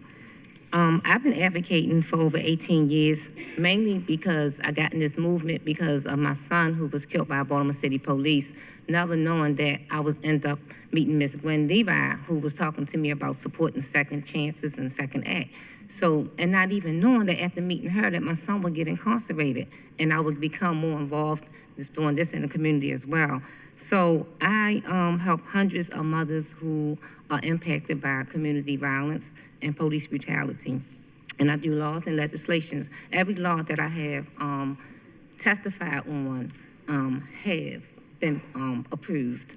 So I thank God for that. But today I'm here because we have so many people who here, they have all stories, and all that's incarcerated, they have a story. The judges sentences them, and they get the years, but nobody never get to talk to them to know why, personally what happened to them. So, and plea bargains, they take plea bargains that they don't even understand. They don't know, or they can't afford lawyers, and the free representation they have probably don't even be able to represent them as well. So I wanted to talk about siblings who lost loved ones to violence, who are incarcerated, which is my son now. I became attorney, in fact. So learning that it's so much that families don't even know that we can go to circuit court and places and get into information that we need to learn about how we can get expungements, how we can help our children in all types of ways. And dealing with the environment is seeing these guys on the corner. I don't want to be judgmental. I try to use the spiritual eyes to know that these guys have gifts and they have talents. Some of them are our future entrepreneurs. They don't even know it. And they count money and don't even know how to invest. So I wanted to also say that they're allowed to sit on the corner on lawn chairs as if they're on the beach. The mental health behavior is sitting at the abandoned houses, and we're families, we're struggling, And we are mothers and we're families who are affected because we are doing time with our loved ones that's in jail also, and we need help too. So I want to thank you for this time that you allowed me to come up here, because many people are capitalizing on our pain. And so these are things that I want to bring out, and that I want to do a legislation for our siblings, how we can help them before they get incarcerated and when they're incarcerated, and any type of funding that we can do to help mothers like me and families like them that are here who did all these years, that we can help the next generation. Thank you so much, Mr. Kane. And colleagues, thank you so much. And so I know that this was a pretty long public testimony, but I wanted you to hear the real life occurrences of policy and what policy and action can be. And so I'm next going to turn it over to our last public testimony officially. But the reason why I want to keep Ms. Graves as the last person is because NAMI, the National Association of Mental Illness of Maryland, is so important in this policy conversation as we begin to pursue not only the official designation within the city of Baltimore, but clinically through the DSM, when we're talking about clinical diagnosis for our clinicians in the room. It's going to be policy organizations like NAMI that are going to help with the advocacy efforts. Ms. Graves? Thank you. I appreciate your comments there, Chairwoman Porter, and thank you to the members of the committee. My name is Carrie Graves. I am the Executive Director for NAMI Metropolitan Baltimore. We are the local affiliate of the National Alliance on Mental Illness. At NAMI, we know that trauma is one of the greatest public health challenges facing our communities. In Baltimore, trauma touches every neighborhood. It stems from many experiences: community violence, childhood adversity, poverty, discrimination, substance use, and for many, incarceration. While these experiences may differ, they all have the potential to leave lasting impacts on mental health if they are left unaddressed. That is why NAMI supports efforts that recognize trauma as a public health issue and invest in recovery rather than simply responding to crisis. Every week, NAMI Metro Baltimore walks alongside individuals and families who are navigating the effects on trauma. While every story is different, one truth is consistent. People recover when they have access to compassionate care, supportive relationships, and a community that believes that healing is possible. For individuals returning from incarceration, healing requires more than release from prison. It requires access to counseling, therapy, peer support, and the continuity of mental health care. It also requires stable housing, employment opportunities, health coverage, transportation, and community connection. These social determinants of health are not separate from mental health. They are essential to it. At NAMI Metro Baltimore, we witness every day how recovery is possible when people have the right support. Through programs like our peer support groups and classes, individuals with lived experience help others rediscover hope, build resilience, and reconnect with their communities. We know that recovery is strengthened when people are treated with dignity, surrounded by support, and given opportunities to heal. This hearing is not only about recognizing the effects of incarceration, it's about recognizing that untreated trauma affects families, neighborhoods, and the health of our entire city. By expanding access to trauma-informed mental health services and strengthening community-based supports, Baltimore can help move beyond surviving to truly recovering. When we choose to recognize trauma, we also choose to recognize the possibility of healing. And when we invest in healing, we strengthen not only our individuals, but families, neighborhoods, and the entire city. I want to thank you again for listening to this testimony today, allowing me to be here. Thank you to Kevin for bringing this important issue forward. Thank you so much. All right, colleagues, we're now going to officially close public testimony. We're now going to go into our presentation, so I'll turn it over to Katie for us to get started on us to have a understanding of what post-incarceration syndrome is. We have the real world lived experiences here in the chamber, but as we transition into more of the clinical diagnosis, Katie is going to be leading us through a session where we're going to have an education on what really post-incarceration syndrome is. Thank you, Katie. Thank you.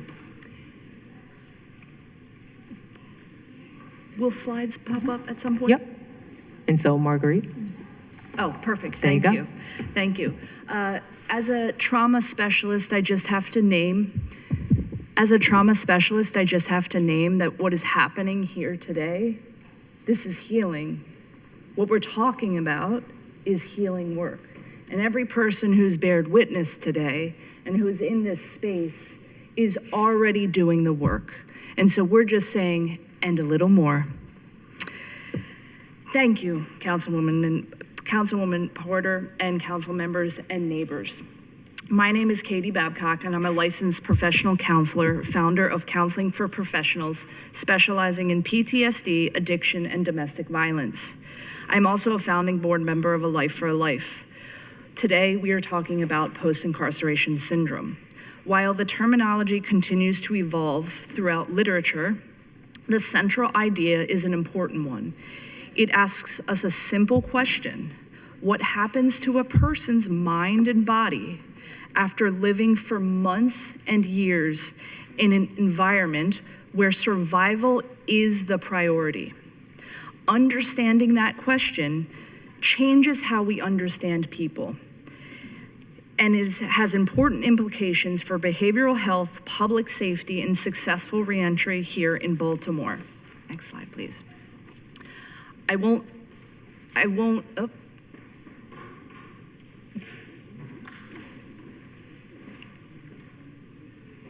There we go. I won't spend a lot of time about me. I do want to say, as a trauma specialist, my work focuses on understanding trauma and the way it influences our thoughts, emotions, behaviors, and our communities. Today, I'd like to apply the same trauma-informed understanding to the experience of incarceration and what happens when somebody returns home. Next slide, please. Thank you. Before we understand and define post-incarceration syndrome, we first have to understand the experiences that contribute to it. And there was a lot of lived experience here that talked about these features. Many people entering incarceration already are carrying significant life experiences and traumatic experiences. For now, we want to focus on what happens during incarceration itself, and many people have talked about that today. There is the loss of autonomy and control, and I just want to go off script here for a moment. We all love control. Mess up your tea order, mess up your coffee order, and see how much that disrupts you for just a moment, right? The loss of control and autonomy is a human difficulty. People also experience exposure to violence, threat to violence, and actual violence. Chronic stress and survival mode. So what does that mean, chronic stress and survival mode? It means that the nervous system is either in fight, flight, or befriend, or freeze. Freeze, we can think about as just shut down, okay? Constant hypervigilance, constant safety awareness. You have heard many people here today say that this room, to enter into this community space, is overwhelming. We have isolation and disconnection. I'm going to talk about this a lot more. None of us heal in isolation. None of us heal in isolation. There's limited access to mental health care and medical care. There's institutionalization. There's rigid structure. There's complete loss of identity. Identity doesn't exist. Your identity is a number, and your card, your badge, your ID. There is role disruption. There is stigma, and there's coercion and power imbalance. There's almost nothing more of a power imbalance reflection in our country than incarceration. Okay, so these experiences, all of this does not happen once. It happens day after day, month after month, year after year. If someone lives in an environment of chronic stress, danger, uncertainty, and limited control, we shouldn't be surprised when those experiences leave lasting effects on the nervous system long after incarceration ends. And let me be clear, incarceration is a traumatic and inhumane experience, and people going through it will be impacted. That is a certainty. Next, please. When somebody has very little control over nearly every aspect of their life, the mind and body naturally adapt. That is our survival. We don't even have to ask our body to adapt, it will. The nervous system, our survival mechanisms are designed to keep us alive. If the nervous system didn't respond in this way in environments where there is chronic danger and loss of control, that would actually be abnormal. If we didn't adapt, that would be abnormal. These responses are exactly what the human nervous system is designed to do, and they could not be more normal. These aren't signs that somebody is broken. Hypervigilance is not a reflection that somebody is broken. Paying attention to your surroundings is not a sign that somebody is broken. It is a sign that they survived something where they always had to be on, where their nervous system was always in fight, flight, freeze, or fawn. From a trauma perspective, these are adaptive survival skills. They are adaptive survival responses. Understanding how those responses impact us is the first step to understanding post-incarceration syndrome. Next slide, please. Now we're gonna look at what I've defined as adaptive survival responses. I am here saying these are how our bodies are designed. After millions of years of evolution, we have adaptive mechanisms in us that automatically occur. But let's look at how that shows up in society. If we accept that these are natural survival responses, then we also have to recognize how they are misunderstood when someone returns to community. So when what might look like resistance here on the right side is actually self-protection. What might look like distrust is survival. What might look like can't sit still, right, is scanning the room constantly. Who has just entered? Who has left, right? There's multiple people in multiple spaces in this room, right, that people need to survey for. What looks like emotional distance may actually be someone trying to stay safe. Instead of asking what's wrong with this person, we begin asking, what has this person experienced? That shift, what has this person experienced, does not remove accountability. It adds understanding. It's not one or the other. And better understanding leads to better engagement, better services, and ultimately better outcomes. Next slide, please. The researcher Terence Gorski first identified post-incarceration syndrome in 2001. One thing to understand is that PICS is not formally a mental health diagnosis. Rather, it is a framework that gives us language for experiences many individuals have been describing for many years and many individuals describe today, right? This is their lived experience day in and day out.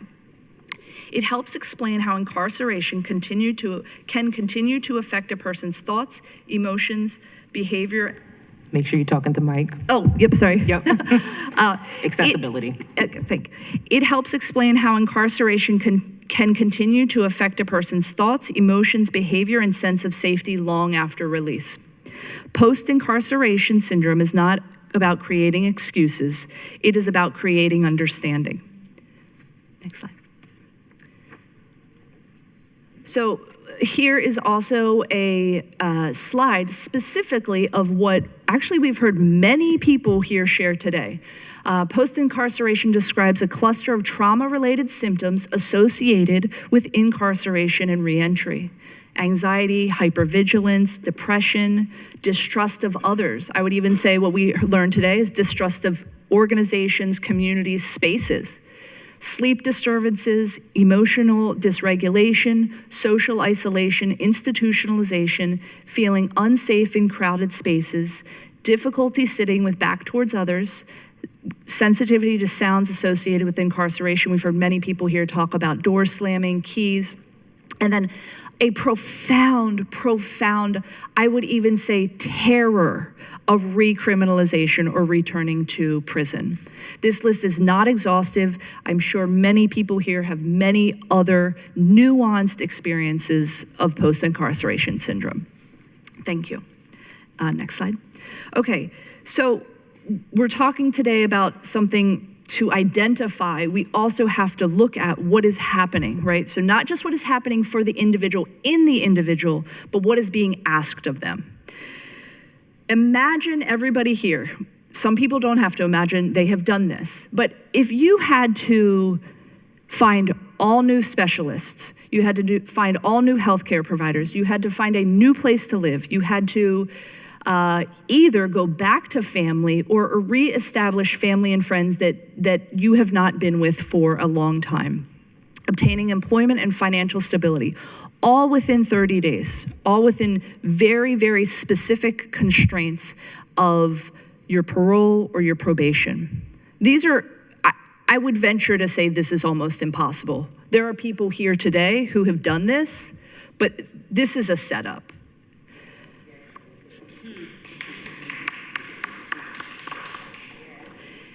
And all of this has to be done with the person who is experiencing fight, flight, and survival. That is almost insurmountable.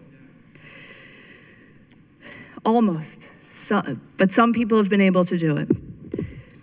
But that's not how it should be. Successful reentry requires more than simply opening prison doors. It requires understanding, support, and systems that recognize the realities of trauma and recovery.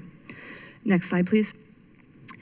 PICS offers us a way of understanding behavior through the lens of lived experience. Whether you are a policymaker, a behavioral health professional, a community organization, a family member, or somebody returning home, understanding post-incarceration syndrome changes the questions we ask, and better questions lead to better responses.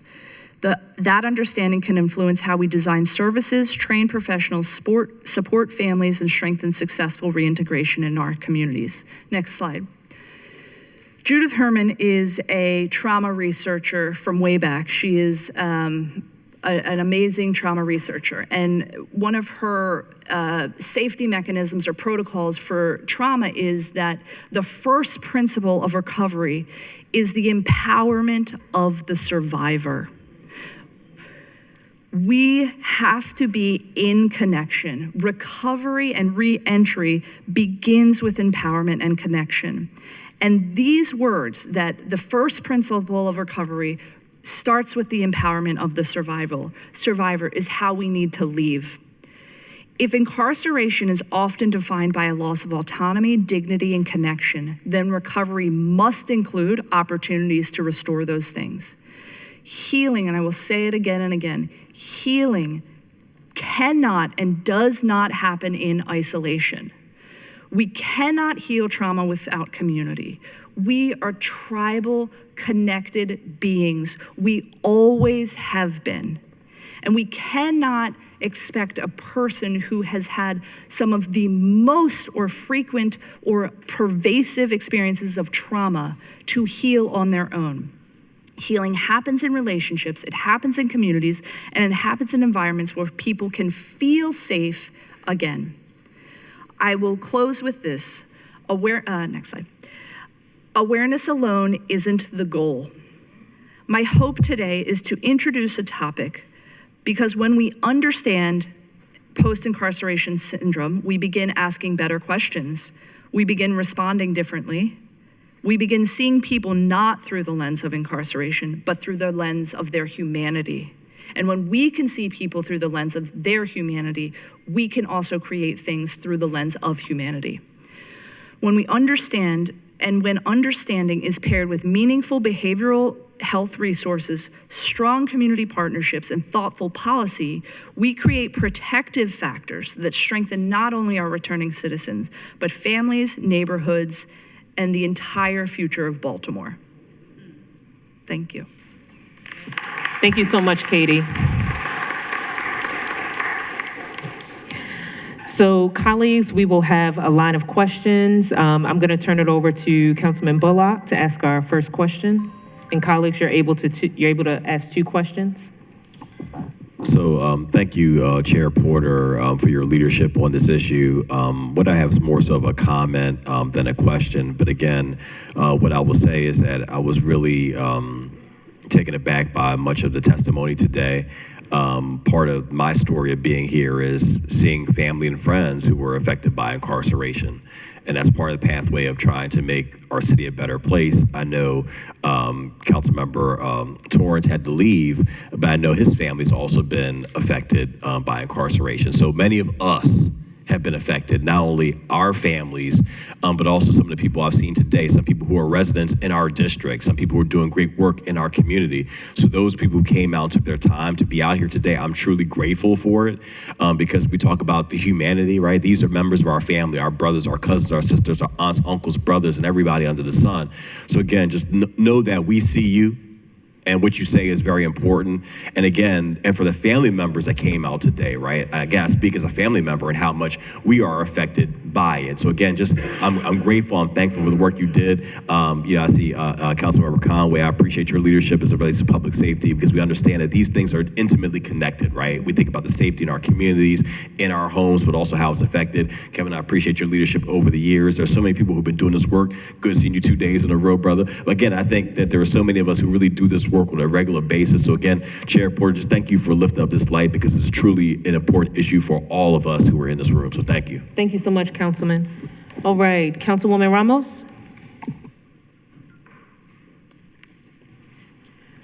Thank you, Madam Chair, and thank you very much for bringing this to us and your leadership. I learned a lot today. It's one of the great things about our job. We get to learn a lot and also have an impact, right? Because we can take what we learn and put it into action. I want to thank everybody who came today to share their stories. I know it's really, really difficult, but it's really, really important. So I'm so grateful. To Mr. Dixon Bay, we have a new program that we're starting in October, and we're passing legislation in September to create a municipal ID. This committee is going to pass that legislation to create a municipal ID, and the city's already working on it to create this. And you should not have to go through what you went through today. Anybody who has had to wait for ID for so long, anybody should not have had to do that. You will not have to do that again. We will get you that ID, okay? And this committee is going to lead on that. So I'm really excited about that, and Mr. Dixon Bay, you're one of the reasons why we worked really hard to get this done. Obviously this is a very, really, really, really important topic. I wanted to ask, and I'm not quite sure who would know the answer of our practitioners here. I was the chair of the Baltimore Community Mediation Center, community mediation on 33rd Street on Greenmount Avenue. And at the time, we were affiliated with the Maryland Community Mediation, and Maryland Community Mediation was doing reentry mediation at the time. And I honestly don't ever, I will just tell you, this is the first time I've heard about post-incarceration syndrome.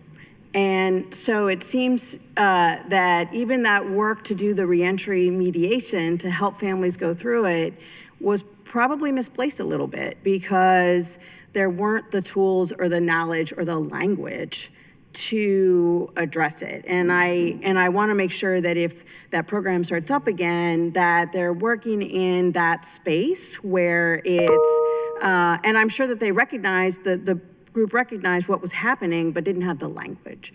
So I don't know if you want to comment on that, whether or not that program is still happening. I don't think it is.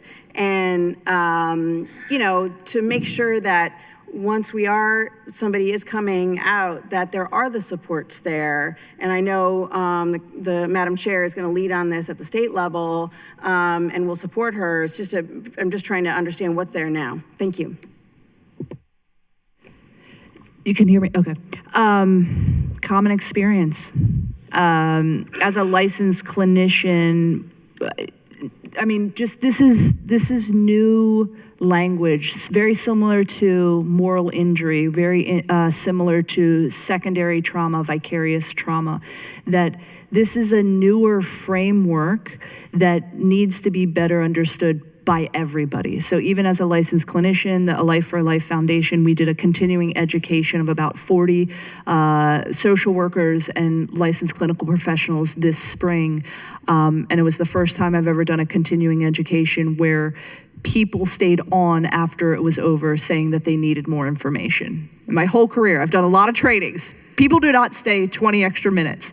And so your experience is very common. I would say that that is the general experience. It is not well understood, it is not recognized yet, and we have a lot of industries that we need to teach this to, and that is one of the founding missions of A Life for a Life. Yes, thank you for doing that work. I really appreciate it. And, please let us know individually, as a committee, as council, how we can be helpful. I obviously want to follow up on, the housing resources that we're providing folks, which I know we're not. So that is a gap that, I'm committing today to make sure that we address. So thank you. Thank you so Madam much. Chair. And thank you so much, colleagues. And I'll end the line of questioning with kind of sharing the vision of how, oh, you have a question? Oh, I don't know you did. Thank you, Madam Chair. I had more of a comment here. One, I just want to take a moment to appreciate your leadership on this. Increasingly, we continue having these conversations about public safety in the city and the way in which it overlaps with all of these public health indicators, mental health, addiction, and all these various considerations. And I would say this hearing is a further iteration of exactly that problem. I want to say maybe 6 months or so, we did a hearing about returning citizens and had a lot of these same conversations, but it was missing the public health thread. And I feel like this is a huge opportunity for us to make sure that we're meeting people in all the places. What we found in that previous hearing was that a lot of our systems are broken. We want to help folks. We say we're helping folks, but very often folks are coming out of prison, they can't find housing. They can't find a job, they can't get an ID, they can't get health care, they're trying to struggle with systems, they're trying to struggle with all these various considerations, and they've been in prison for 5, 10, 15 years to a different world, a totally different world, where the skills and the things that they knew when they went in are completely and totally different than the world that they're walking back into. And so, all of that is happening on top of trauma and trying to navigate not feeling safe in your communities, not being able to have your back to a door. The gentleman talked about always scanning the room to see how he's going to, maybe have to protect himself against the biggest, strongest person in the room. That's real. It's hard to focus on getting and keeping a job or raising your children or providing for your family. Or growing as a man or a woman when you're trying to balance these very real social and mental health issues in a broken system. So I want to, as I was sitting here just listening, I mean, your testimony is so powerful, and I want to make sure that crystal clear from me that I hear you. I've had multiple people in my family, my brother, my uncle, many times arrested, and he came back out and just found himself arrested again. He just could not get it right. And it's because of systems that are broken, but then also mental health issues that he's dealing with when he walks out. And so as we think about the changes that we should be making, one of the things that came to mind in the last hearing that we had in the Public Safety Committee, we brought the Department of Public Safety and Correctional Services to the hearing. I think they would be a really important partner in this conversation, if only because a lot of the work that needs to happen can't wait until you leave prison. It has to happen well before you leave prison. A lot of folks come out broken and they're trying to fix themselves in a fastly changing world, and it's too late by then. And so the work has to start behind bars, and it must continue when you come out. And I think that's a really, really important consideration for further conversations about the mental health impacts. But I think once again, the conversations about some of the very basic things, identification, getting your birth certificate, getting your social security card.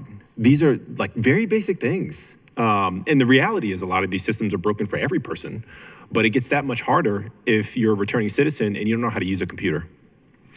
You don't know how to navigate. You don't know how to take public transit anymore because things have changed a little bit. And so I just, I want to let everybody know here, those that have testified, you have certainly touched me. I have a lot of compassion for what you're dealing with. I will tell you, before I came on the council, I ran a nonprofit, and one of the things we did was we hired returning citizens and young people who'd never held a job before. But there was a young man, or not an older man, in particular, who was in prison for over 20 years because of murder. And I will tell you, when I hired him, I had a lot of anxiety about that. But he turned out to be one of the nicest people that I ever met, one of the hardest working people that I ever met. And it was because he wanted to change his life. And so I think we need to find ways to support people, make sure they have the resources, make sure they have the mental health supports, and make sure that our systems are no longer broken, which we have a lot of work to do there. But Chair Porter, I want to make sure I say it very clearly, I'm here to partner with you on this matter, because I think this is a critical part in making sure that our systems not only work, but then our people are supported in sufficient ways. So that's correct. Thank you so much, Councilman. And that really dovetails into the vision. So why we are bringing this here. People were like, Felicia, why are we talking about this today? Why are we doing this? And I was very clear when I came into office 6 years ago. Building healthy communities is something that is very, very important to me. I've always been steadfast on that. And the work of this committee was going to clearly address and make sure that policy is handling and tackling the issues that people are having in everyday society. And we've been focusing, in this committee alone, we've been focusing on food access. We've been focusing on environmental justice, housing. One of the major issues that we've not focused on, which impacts so many of our residents in Baltimore City, and we are really taking a concerted effort on that, is mental health. But there are facets of mental health. There are levels to mental health. There are access points to mental health that we are not, as a society, not taken into account. And we've heard that time and time again through these testimonies this morning. There are ways that you can impact folks by seeing them, by acknowledging them, by validating them. We have individuals in this galley right now that if I was not on this day as chairing this, I would be in tears, because they have lived through the trauma, and they are expected to be quote unquote right when they come out. And we know that not to be the case. And so the vision of this informational hearing is really going to be pushing forward towards legislation. And Kevin and I, again, colleagues for 20 years working on this issue, really having the identification in the city of Baltimore of post-incarceration syndrome. This is going to be a first in the nation, of what we are going to do. And it's very important. It's very important for us to have that designation, again, because I tell people, I'm proud I'm from Baltimore, and people are like, oh my God, Baltimore, Baltimore, Baltimore. Baltimore is gonna lead the charge. Baltimore is leading the charge in so many other facets. Baltimore can lead the charge in this. We can turn our pain into purpose, and we can turn our purpose into a catalyst for many, many, many, many, many chambers across this nation to identify post-incarceration syndrome, not just in name form only. I'm not talking about that. I'm talking about the coordination, the collaboration, the operationalization of when a person comes out, what is the next step? Kevin and I, we have sat around many a tables talking and, breakfasts. What is the next step on what a person, when they come out, what is the next step? And it's not just phase one, the 30 to 60 to 90 days. This committee is going to be focused on the year, the 12 months, the 18 months, the 5 to 7 years. Because as you heard today, individuals are still suffering with those mental health challenges, and they can relive it day in time when they were behind those bars. So as we go forward today, I'm going to turn it over for closing remarks from Kevin, but we're going to reconvene this particular hearing topic in about 6 months.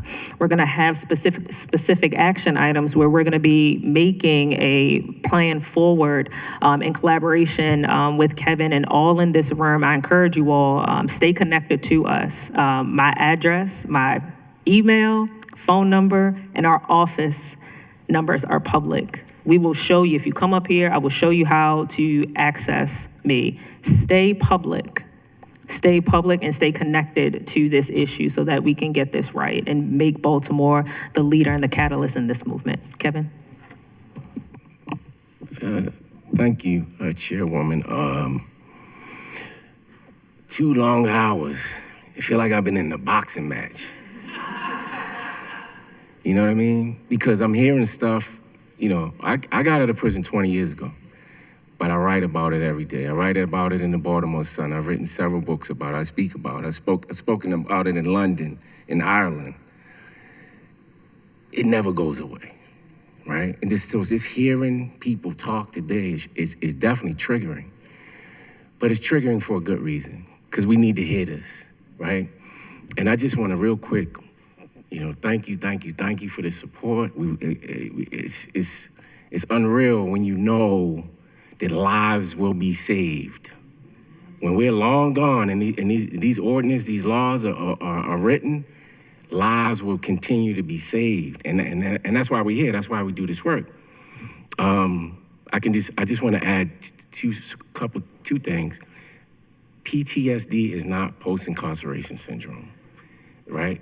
You're going to get pushback. You're going to get pushback from people that say, no, we're already recognizing PTSD. We're dealing with. It's not the same. There's no environment in the world similar to a prison. I can put a guy in a jail cell for 1 day, 1 year, or 10 years, and they all might deal with it in a different way. We don't know, right? And lastly, I'd just like to say that there's mental health work being done in prisons, and that's great. And I'm an advocate that everybody should have a therapist, every single person. I just need you to understand that your trauma should not be treated in the same place where you were traumatized, right? So although therapy in prisons is great, and I love it, it's a place for everything. And so therapy after incarceration is immensely important. I got it. I started therapy, I think maybe 17 years ago or something like that. I can tell you for sure I would not be sitting here if I had not got therapy after spending almost 12 years in prison. I can tell you that right now. And listening to these guys talk about their stories, like I said, it's triggering. My therapy over the years has been writing about it. That's how I released that trauma, that pain, right? But again, thank you so much. I know people are trying to get out of here. It's exhausting. It's been a lot of emotional, but it's been important. Yeah. And I want to thank you again. Thank you so much, Kevin. This hearing is now in recess.